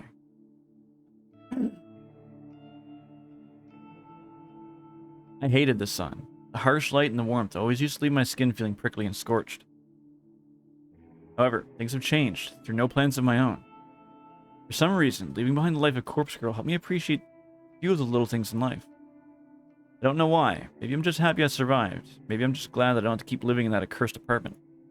You're gonna go? Have a good day at work. I haven't fully recovered from the stab wound Aoi inflicted upon me. I haven't fully recovered from the scars she left in my heart. I don't think I'll ever be 100% healthy again. My doctor says these things take time, but maybe a slight limp and a dull ache in my gut from time to time is a small price to pay for my life. I made the decision a few weeks ago to attempt a beachside vacation. It went well. Pale, ghostly Noriko Kurosawa sat on a beach and attempted to get a tan. I did it for myself, not out of some misguided notion that I should live out a dream vacation for Aoi's sake. Aoi can go on her own damn vacation wherever she wants. It's not like she's limping around with a cane and a serpentine scar across her beautiful skin. It's not like she had to struggle against the entire world just to get on a plane. The beach was gorgeous and the water was pristine. I'd never seen anything like it in my entire life. Those moments of sunshine and relaxation were fleeting. Sitting alone now in this empty apartment makes that painfully clear. I had to return to Tokyo eventually. It was inevitable. It feels like there's nothing here for me anymore. Maybe I'll move once more, go to Osaka or Nagoya. No one in Tokyo for me. Aoi, Kojiro, are either dead or dead to me. Moe doesn't call me, doesn't answer her messages. Shinya. Nothing, no one in Tokyo for me. My eyelids close gently and the sweet embrace of sleep takes me. I decided to go for a walk to clear my head. But after returning to my new apartment building, I somehow forgot my apartment number. I only just moved in after all. Shit. How could I forget something so important? Wandered the cold hallways trying to locate my place. 238 or was it 248? Which one was it?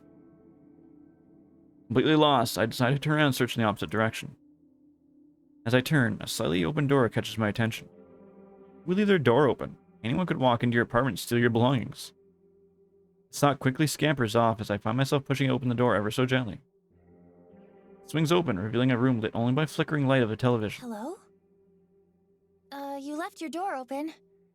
Is anyone in there? My timid voice sounds unfamiliar to my own ears. I realize that I've rarely spoken in the last few days, save for the occasional pleasantry exchanged with the staff from the moving company. When no answer came from within the room as forthcoming, I take a careful step inside. No sound comes from the television in the corner. It's been muted, but the screen's been left on for some reason. My eyes strain to peer into the near darkness. Owie, she's gonna stab us again. Once my eyes finally decipher the scene before me, I realize I'll never be able to delete the vision that plagued me for most of my life.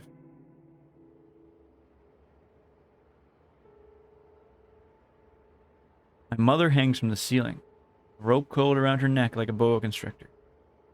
Her mouth is agape, half smile, half scream upon her lips. Her eyes are vacant, stained black with the same filthy milk of regret. Her legs dangle, helpless, unable to secure a foothold upon the chair that's fallen to the ground. The chair that I kicked out from under her when I was laughing alongside Yuriko. That clump of bile bubbles in my throat and I feel it takes all my strength to resist from kneeling over and vomiting. Body hanging above me, this soulless corpse peering down at me. This is not my mother. This is not. This person, this nameless woman, she's been dead for hours at least. I didn't kick the damn chair out from under her. Yukio isn't here laughing alongside me. I'm here alone. This woman isn't struggling. She isn't pleading for help or forgiveness. She isn't cursing her stupid mistake. She's gone. Just gone. Her soul's departed for whatever afterlife awaits us once we leave this purgatory. She's nothing more than a hanging corpse. Nothing more than a sack of flesh and bone. The disgusting urge to throw up begins to ebb away as I stare up at the ceiling.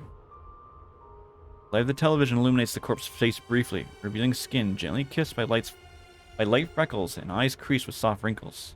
Hey Teddy, how are you, friend? She's older than me, perhaps by a decade, but she's no means less beautiful than I am. Her hair is long and soft. I got a sudden urge to brush it aside. Sweep it away from her eyes and tell her everything is going to be okay. Before I can even understand it, I'm standing upon the bed in order to reach up to the ceiling. I rest one hand lightly on her shoulder, and then I go ahead and brush some of the stray locks from her eyes with my fingers. If I look past those empty eyes, those eyes that stare at me and see everything that I am, if I look past them, I see a truly gorgeous woman before me. I'm utterly entranced by her. I press my cheek against hers. Her skin's still surprisingly warm. Perhaps she didn't perish as long ago as I initially assumed. I'm sorry. I don't know why I said those words. Maybe it's guilt? Guilt. It caused a lot of people to end up like her. Forced them to end their own lives out of fear or distress or desperation. No, that's wrong. Death mark? Eh? What do you mean? I'm not responsible for those things. Corpse Girl is the one responsible. Not my fault those people died. I wasn't myself. Regardless. To think that I helped Corpse Girl destroy so much beauty makes me feel ill. What's your name? The corpse doesn't answer. A silent type, eh? That's okay. It's kind of cute.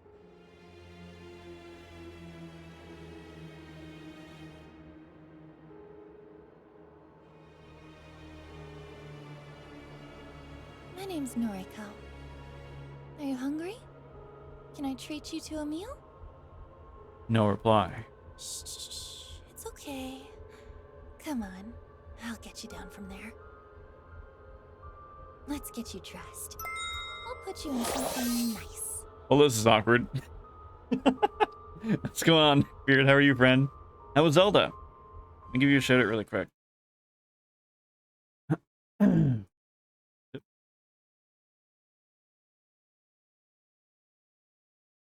I can close your tab, I suppose. I don't need two of myself. It's warm outside, so how about a light dress? Looks like the game Deathmark. I've never heard of it before.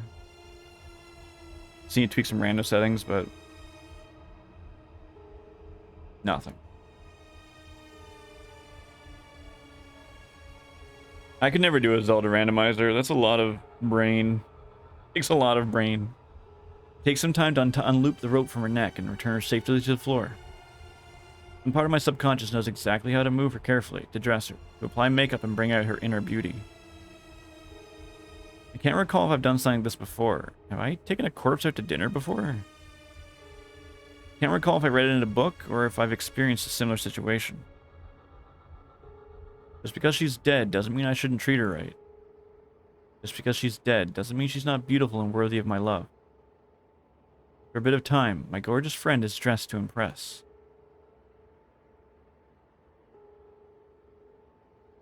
We're ready to go out for dinner.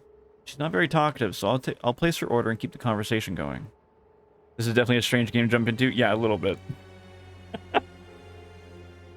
People might look at us, they might stare or even judge us, but we'll be okay. We're two beautiful young women, simply enjoying each other's company. She'll start to decay soon, like a strange flower wilting moments before being taken out of water. As for me, I think I've been decaying for a long time. I hope this nameless corpse girl can help me feel alive again. She offers me a slight smile, and I take her hand and lead her out of the building, out of the blinding lights of the hallway. I blush.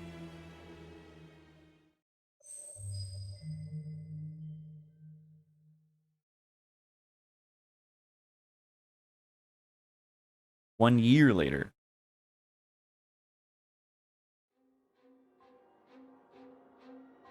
The book is almost warm in my hand.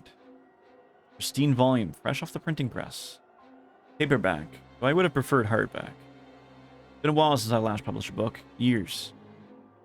Few fans I have probably thought I disappeared off the face of the planet. I did, in a way. Yeah, I know who this fucking is, dude. Not my fault. Death is death. Nobel St. Clair died in a fire inside his family home. It was a long time ago. Even though my name burned into ash, my body survived. I had to pick up a new name after that. Can't wander this planet without one. Yep, it's fucking, what's his name, Kojiro. His body went on living for quite a while with a new name. I even grew to like it. And the strangest thing happened. Another fire, inside a morgue this time. The new name went up in flames. My body survived again. Fate? Dunno. Felt a bit lost after that. Felt a bit unlike anybody. Decided to pick the old name back up, dusted it off, and pinned it on my chest. Nobel Sinclair. It always suited me. My mother gave it to me after all. This time I didn't want to completely discard my existence.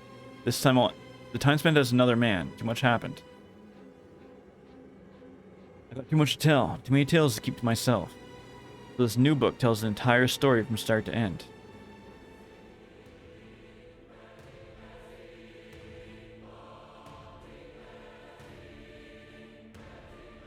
Wasn't easy typing page after page with only one arm. One of the most taxing and challenging things I ever attempted. But now it's done. Soon this new volume will hit store shelves across the country. The world will know everything. I used synonyms throughout the book to protect the identities of the guilty. Didn't print Noriko Kurosawa's real name even once. Didn't identify Junpei Matsumoto or Atoi Sato. Didn't call out Tomoe Watanabe, or even the wannabe detective that always chases me, Shinya Fujikawa. Most importantly, I didn't print my previous name. Not that name anyway. I confessed a lot of things with this text. I even confessed my involvement with the Human Removal Service. Getting caught up in the organization's web of death wasn't something I ever intended to do. It wasn't something Kojiro ever would have done. But it was necessary. Necessary in order to finish this latest book. There's a new command? I know. I just like the old one. Nobel Sinclair rose through the ranks of the Shadow Society within mere weeks. Chalk it up to his, or... this word, dude. This word is everywhere in this game and it drives me insane. Macabre experiences. Those are games they were playing? Yeah. Couldn't have done it without the connections I formed as Kojiro. Couldn't have done it without any of this. Without him. I'm at the top of the ladder now, so to speak. Got a bunch of killers on my payroll. Even the dog Junpei is on my leash now. Don't know where I'll go from here. The original plan was to shut the Human Removal Service down. Complete its existence as a final act of love for Noriko. Ugh. But the power's nice. The power's intoxicating. Again, Kojiro wouldn't have toyed around with something like this. I'm not Kojiro. I look over the book in hand once more. It's heavy, full of words that carry more weight than they should. Whether people believe the contents of this book is out of my control. But those with a keen intellect will surely be able to piece together the truth. My eyes scan the cover and read over large embossed letters, embozzled Corpse Factory, a novel by Nobel Sinclair. A noble. Damn it. I've never been more proud of my work. I think his involvement in the corpse in the removal service was pretty obvious. The end. You guys can't see it, but it's behind me. I can't move. I'm stuck here. Help.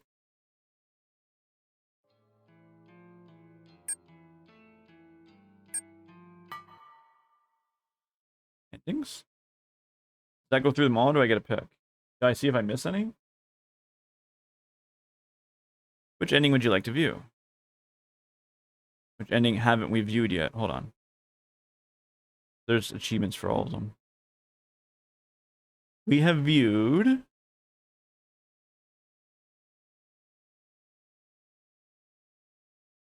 You just want to go through them all? I think we watched False. False is when she took the corpse out to dinner. We watched Epilogue. Oh, my freaking achievements aren't updated yet. We watched Unlock False, Unlocked Bonus, Complete Final Act. Yeah, we haven't watched the True ending yet. That ending was meh. Let's watch True then. Ending A, True, Noriko Kurosawa.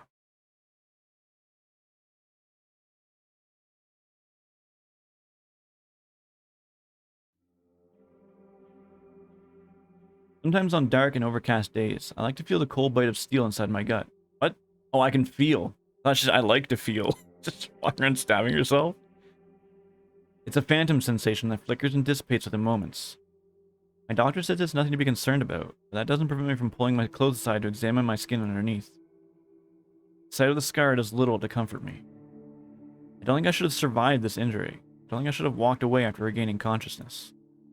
But somehow, I survived that encounter with Aoi. In the darkest recesses of my mind, I can vaguely recall the warmth of strong arms carrying me from that factory, carrying me to safety. Someone saved me on that fateful day, but I don't know who. It was Kojiro, wasn't it? Well, he said arms, so it couldn't have been. Regardless, I owe them my life. My new life. A life that's actually worth something. A life that doesn't consist of skulking in the shadows and pretending to be a beautiful corpse. I look down at the empty plate before me and smile. I'm still not accustomed to the sight of a finished meal, but I'm slowly learning to love it. My stomach feels full, truly full. Not just full enough like I used to force myself to believe. I put on 4 pounds recently. 4 good, healthy pounds. My cheeks glow with vitality, my skin's no longer the sickly color of ghastly flesh. Waiters at this restaurant are probably getting sick of seeing me here every other day, but I don't mind. I eat well here, and I've learned to cook at home too. Tomoe, of all people, taught me how to prepare dinner. Never expected to study the culinary arts under someone like her. She has a knack for bringing out the flavor in food. She said she picked up a few things for her years of caring for her kids' siblings. I'm learning a lot from her. Push my plate to the side and take a sip of water. Time to pay the bill and get going. There are things to do tonight after all.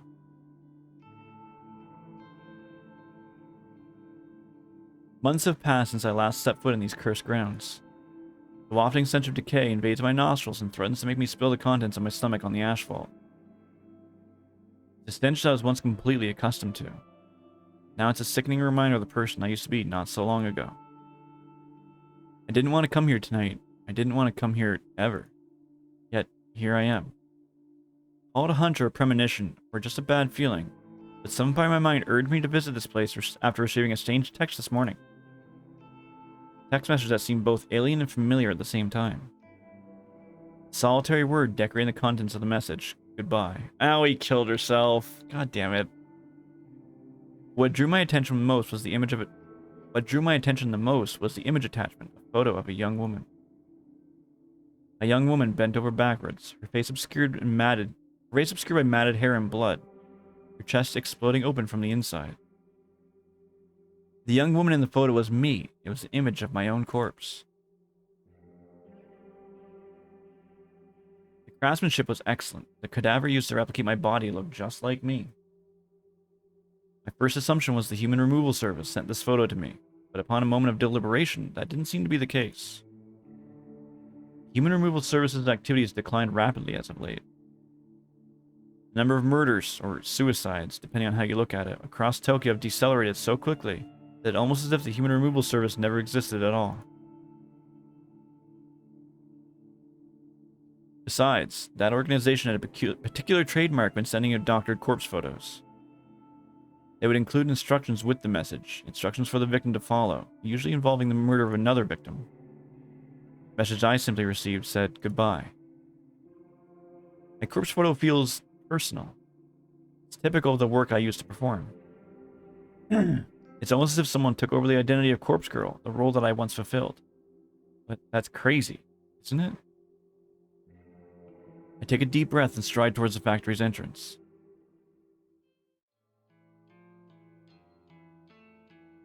I almost choke as I breathe in the thick air. The stench of death hangs like smoke inside the factory. This place looks just like it did when I was last here. Notable exceptions are the fresh cadavers displayed here, and they're upon the warehouse racks. Someone's living here. Someone is continuing Corpse Girl's work. And somebody thought it would be wise to target me as a victim. Me, Noriko Kurosawa. Somebody made a fatal mistake. Animalistic instinct rises within me as my legs move forward with purpose. My feet claw the damaged concrete ground with every step. I'll kill the new Corpse Girl. I'll kill her and bury her. Enough's enough. I'll end the cycle of death that I started so long ago. Hello? Who are you? A meek voice slinks through the darkness, tugging aside the veil of silence ever so gently. Concentrate hard in order to find the direction it came from. If I'm taken off guard, even for a second, it might be my end. My left. The voice came from my left. Spin on my heel and immediately feel bile rise to my throat. May I help you with something? Yeah, she's cute though. Although I liked her more with blonde hair. You know who she looks like? You know who she looks like?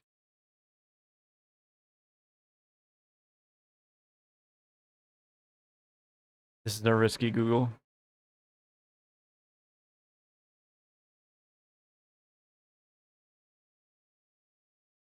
If she had... fuck off. Just give me a picture. If she had a schoolgirl outfit on... well, kind of does, but like a more schoolgirly outfit. I need to watch this anime again, dude. She looks like Ryuko. Here. Boom. She looks like Ryuko. With her friggin' the red streak in her hair. I want to watch Kill la Kill again, man. That anime was really fucking good. It's definitely one of my comfort animes.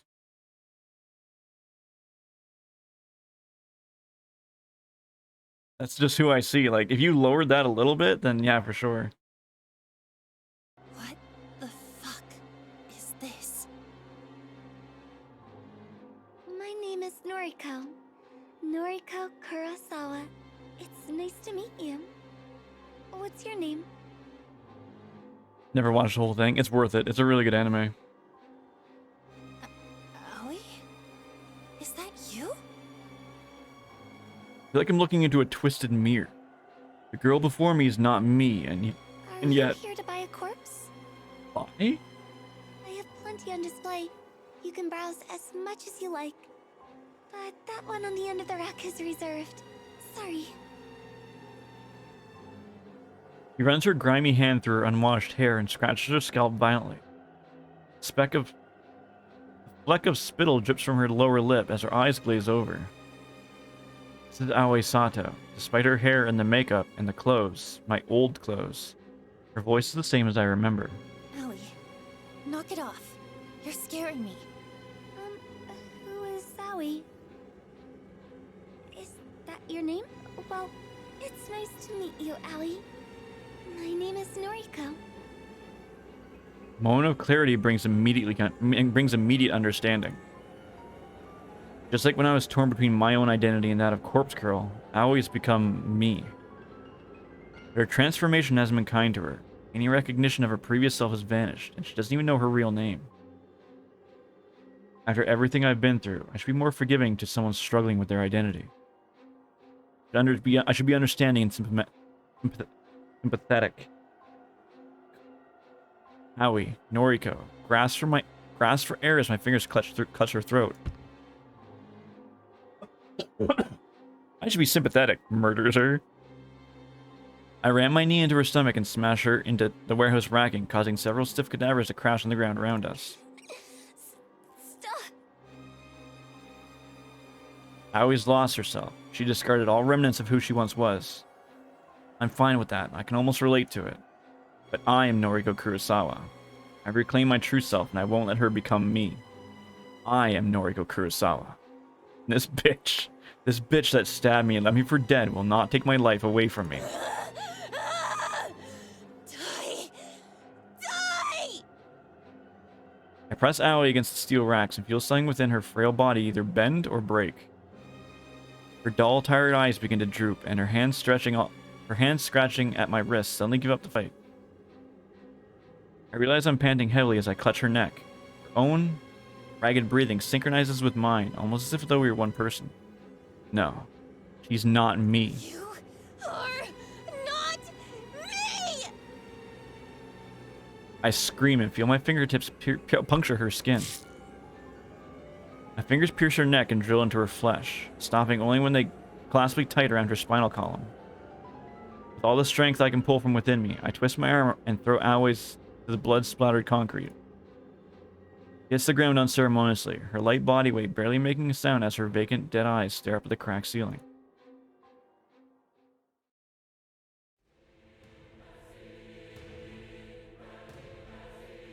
We bury her beside Corpse Girl? Alright. I never imagined I had to dig up this grave for a second time. When I buried Corpse Girl in the gardens below our former apartment, I didn't predict I'd have to see her again so soon. Here she is, still rotten and miserable. I thought her burial was going to be the end of it. A symbolic gesture to help me leave behind the person I'd become. It was a way to reclaim my former self and bury the past. Corpse Girl doesn't say anything when she sees me lift the dirt from her resting place. She doesn't give me any indication that she even notices my presence. Fine, be that way. I couldn't care less. I've brought a friend for you. Someone to keep you company.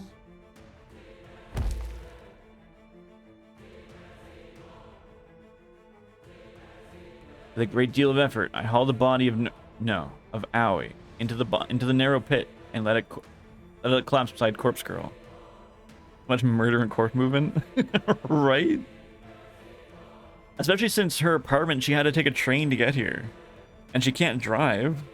So did she take Aoi onto the train with her? The girl in my old clothes seemed to cuddle up to her new companion. It's almost fitting that the person who became me should rest eternally beside the person I tried to become. I think I can rest easy knowing they're both in the ground. I think nothing further can prevent me from being Noriko. Suppose I should say a few words. You were my best friend, Aoi. And I'm sorry I couldn't save you. I'm sorry that I only ever wanted to save myself. I hope that you at least found some happiness by becoming me. Goodbye. I clutch the small shovel in my hands and begin to fill in the makeshift grave. Dirt and rocks pile into the pit slowly. I mistake the faint howl of wind as the final moan from the girl I once knew as Aoi.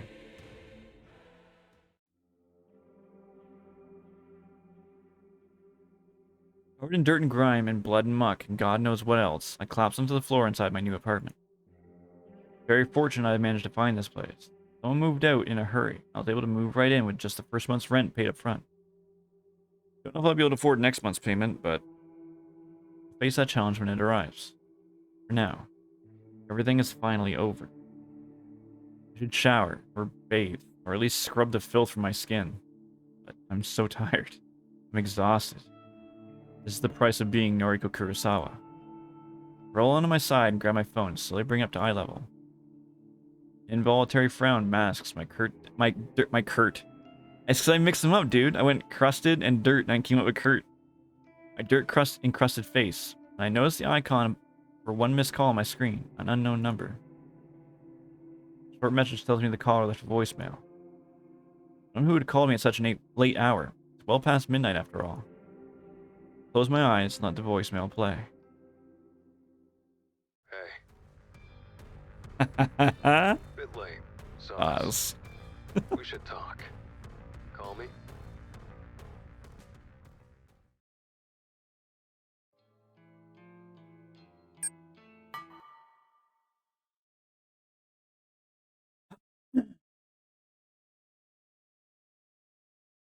That was the true ending.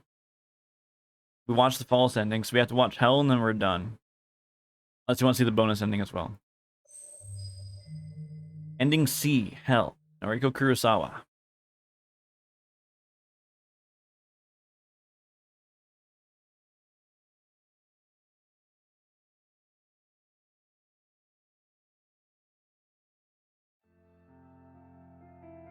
Good morning.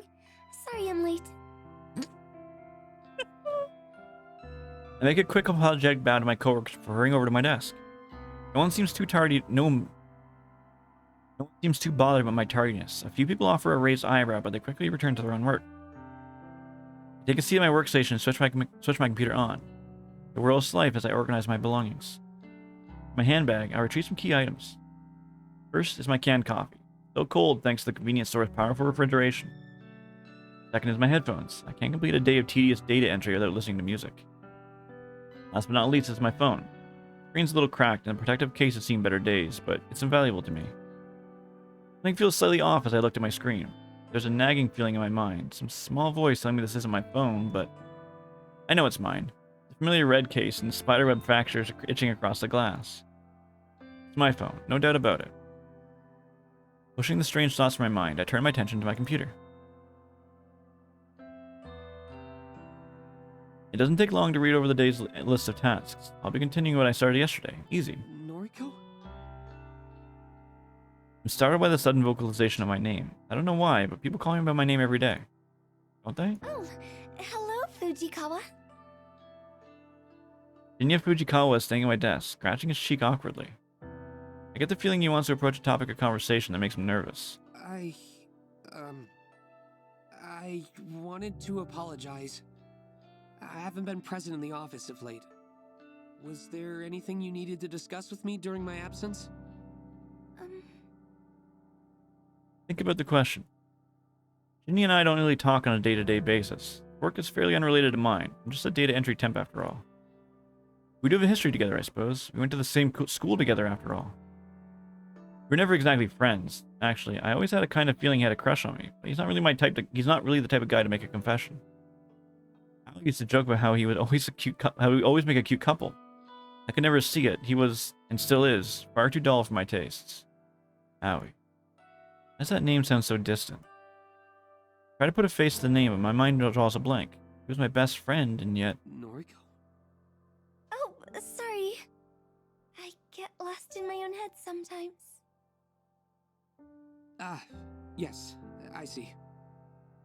Well, if there's nothing you need, then I'll be on my way. Okay then. Say, your old friend, Aoi Sato? Have you heard from her lately?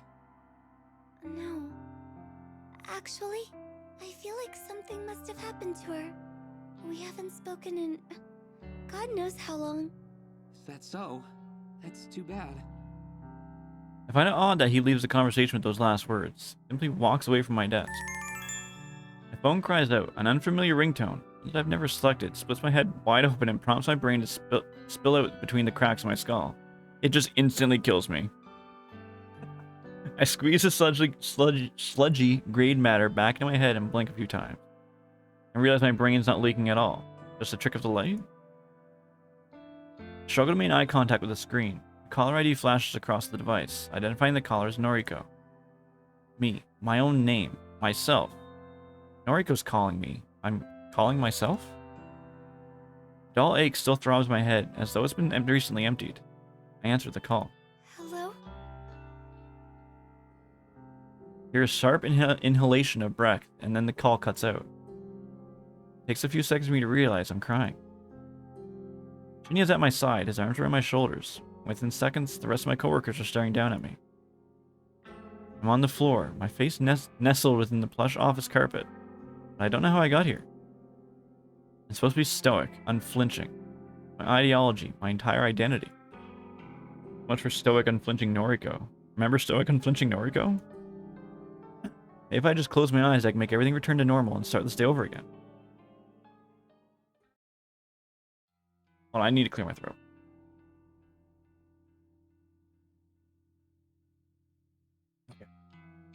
Okay.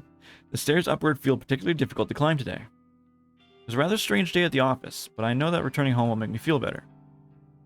Shinji took me to the train station and waited until I boarded my train. It was really sweet of him. I don't recall the things he said to me. He might have mentioned something about not needing to return to the office anymore. But all my work there is maybe completed? My head's still a bit fuzzy, but I shift through the details after a hot shower later tonight. Since the sun's beginning to go down, I think the others should be home by now. Yuriko's probably relaxing on the sofa. Yeah? Yuriko's probably relaxing on the sofa, and Mother should definitely be here since she doesn't leave the apartment these days. I unlock the apartment and wander inside. We dig up their... That's kind of fucked. I'm home. Stepping through the open door is always a comforting feeling. Good to return after a long day at work. There you are. Good evening, big sis. Good evening, Mom. Yuriko offers me a warm smile. She's changed a lot. Her foul, rebellious attitude disappeared when she recently moved in. Maybe she simply wanted her family to be reunited again. Her delinquency was all just an act, a way of trying to deny that what she really wanted, to simply return home. Mother, on the other hand, doesn't really regard my entrance. That's nothing to be concerned about. She's always been distant and aloof. Shall we order in tonight? I'm thinking some pizza would be delicious. Yuriko nods. The act causes a small clump of her hair to detach and flutter to the floor. I like this one. I'm looking forward to a quiet night in with my family and some pizza. I've never had the opportunity to enjoy these moments when I was growing up. In those days, I was simply grateful for the nights I could go to bed without a new bruise or gash to cover up. Mother used to kick and slap... But hang on. I look at her now, slumped on the couch, completely lost in her own world. This is not the mother that used to abuse me. This is not the mother that married my father.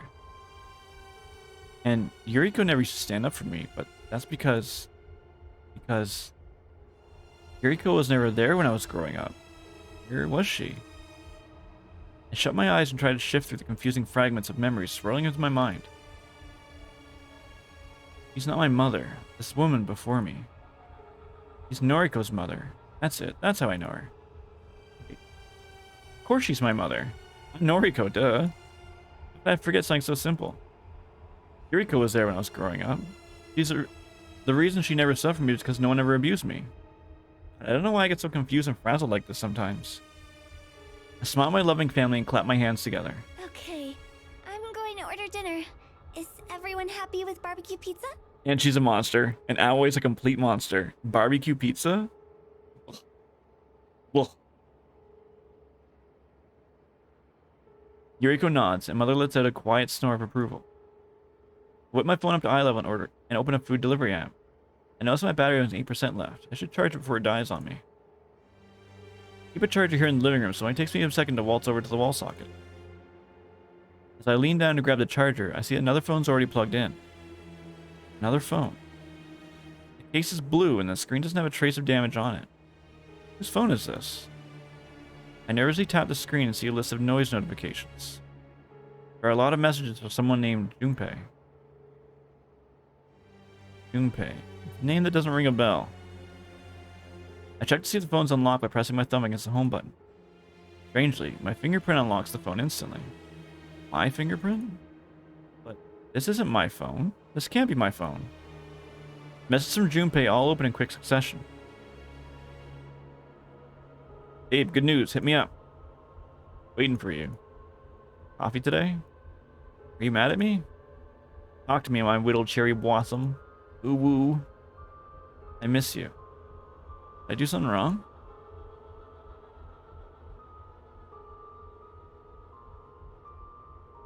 splitting sensation inside my skull returns as I see my eyes devour the contents of the never-ending string of messages.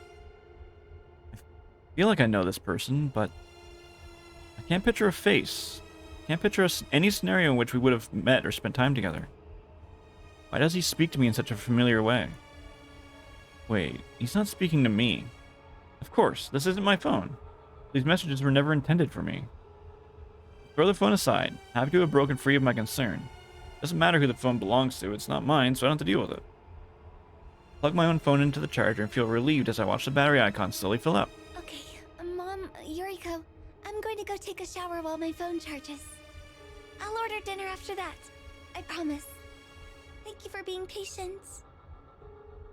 For the first time in a while, Mother actively responds to my voice.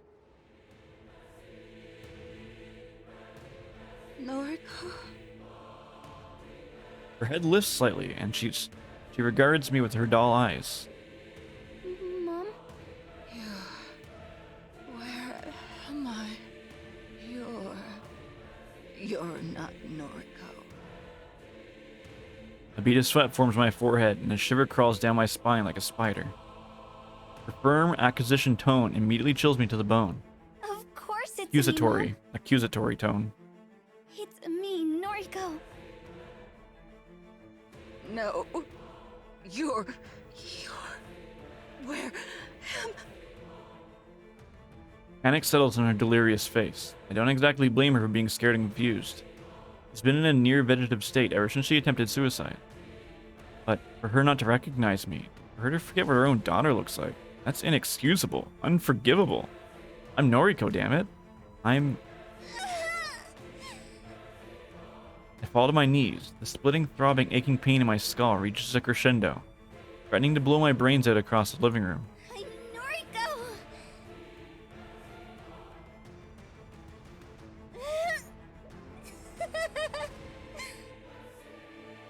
Noriko Kurosawa. Look at me, Mom. Look at me. Mother's eyes widen as she looks like she's going to vomit.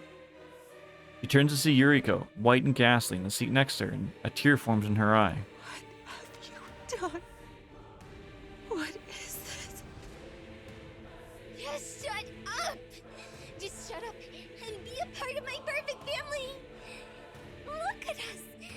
All three of us. We're the Kurosawa family, and we're finally back together. We're happy, right? We're happy. Still on my knees, I slowly lower my head to the ground and let it rest on the soft carpet.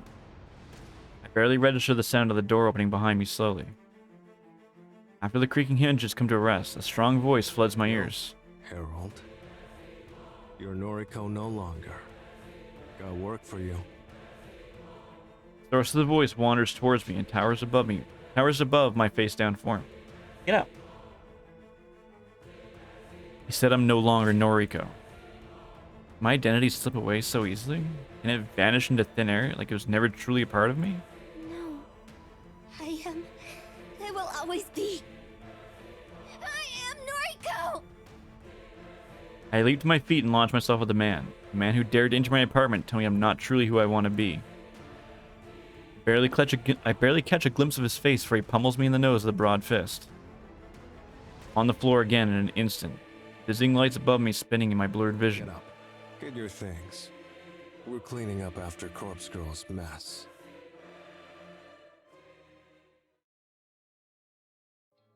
I think I like that ending the most.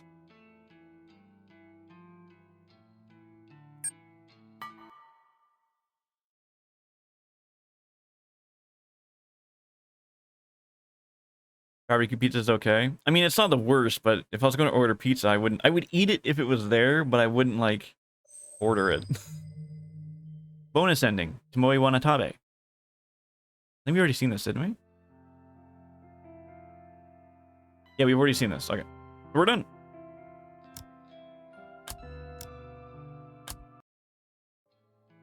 We did it.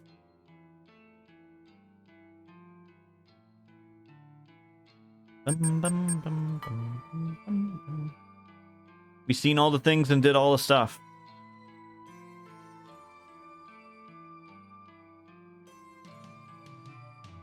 I'm lost, but still thought it was a good one. Yeah, I like the hell ending the most. I like the idea of that one, that Aoi got what she wanted and then like it all like fell apart. I like that one. I likes it. But none of them felt very complete. Maybe they left it open for like a sequel. Because in the true ending, it shows I keep forgetting his name. It shows Buddy still leading the corpse removal or the human removal service.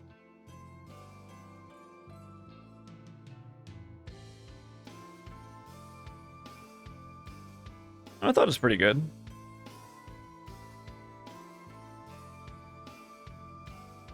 I'm happy with it. It was a good game. Yeah, they probably could have wrapped it up a little bit better, but overall it was really good. I enjoyed it.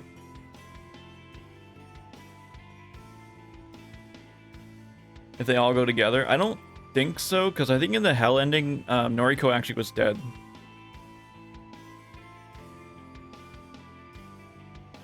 In the true ending, she's not. Because she kills Aoi.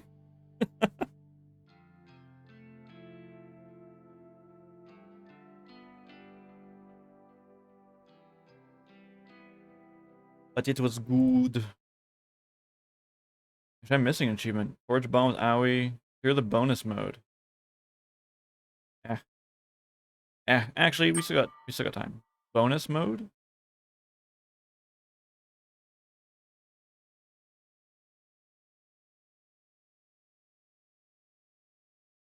We did. That was the bonus ending. We've seen that.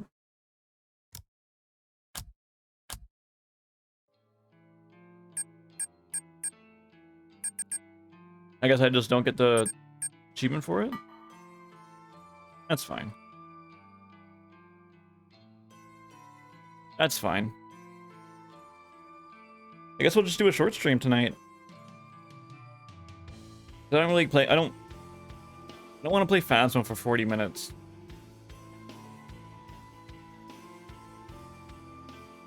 What do you know? That could be kind of cool too.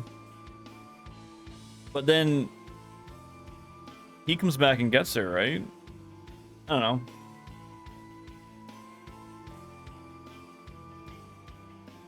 It'll be a mystery, free for interpretation.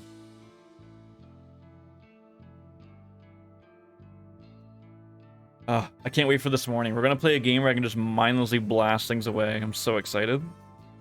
No more reading. Reading time is over. All context, yeah. True. We're playing Fear 2 this morning.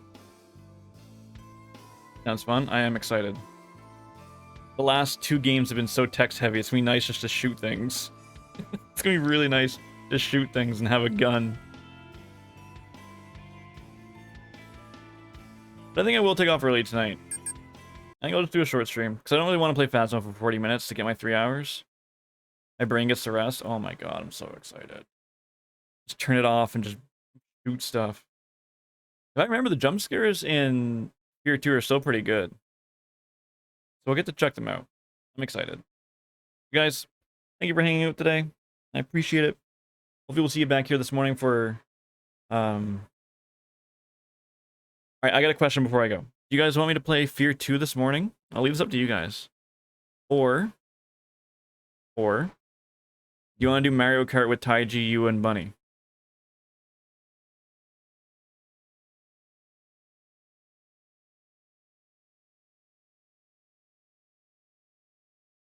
Because I still feel... I still feel really bad about our last collab. Of how, like, toxic I got, and salty I got, and, like, competitive I got. But if you guys want to see Mario Kart, we can play Mario Kart instead. That's a hard coin flip. And I feel like if you guys want to see it, it'd give me more motivation to, like, be like, oh, well, I know they don't care, but it's a me thing. Whatever I think I'll have more fun doing. Hmm.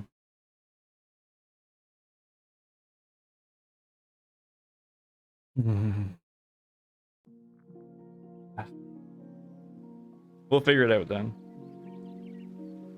I'll see if I can't get over my anxiety of joining them and hopefully not being toxic this time. And if I can, then we'll play Mario Kart, and if not, I'll just play Fear. We'll do that then. But yeah, guys, thanks for hanging out today. I appreciate it. I'm gonna go rest my voice for a little bit. We will see you all in like 4.5. I'm gonna start streaming an hour late now, so I can actually like have time to rest after stream. Sounds good? Yeah. Guys, that was a good night, guys. See you in a little bit. Peace.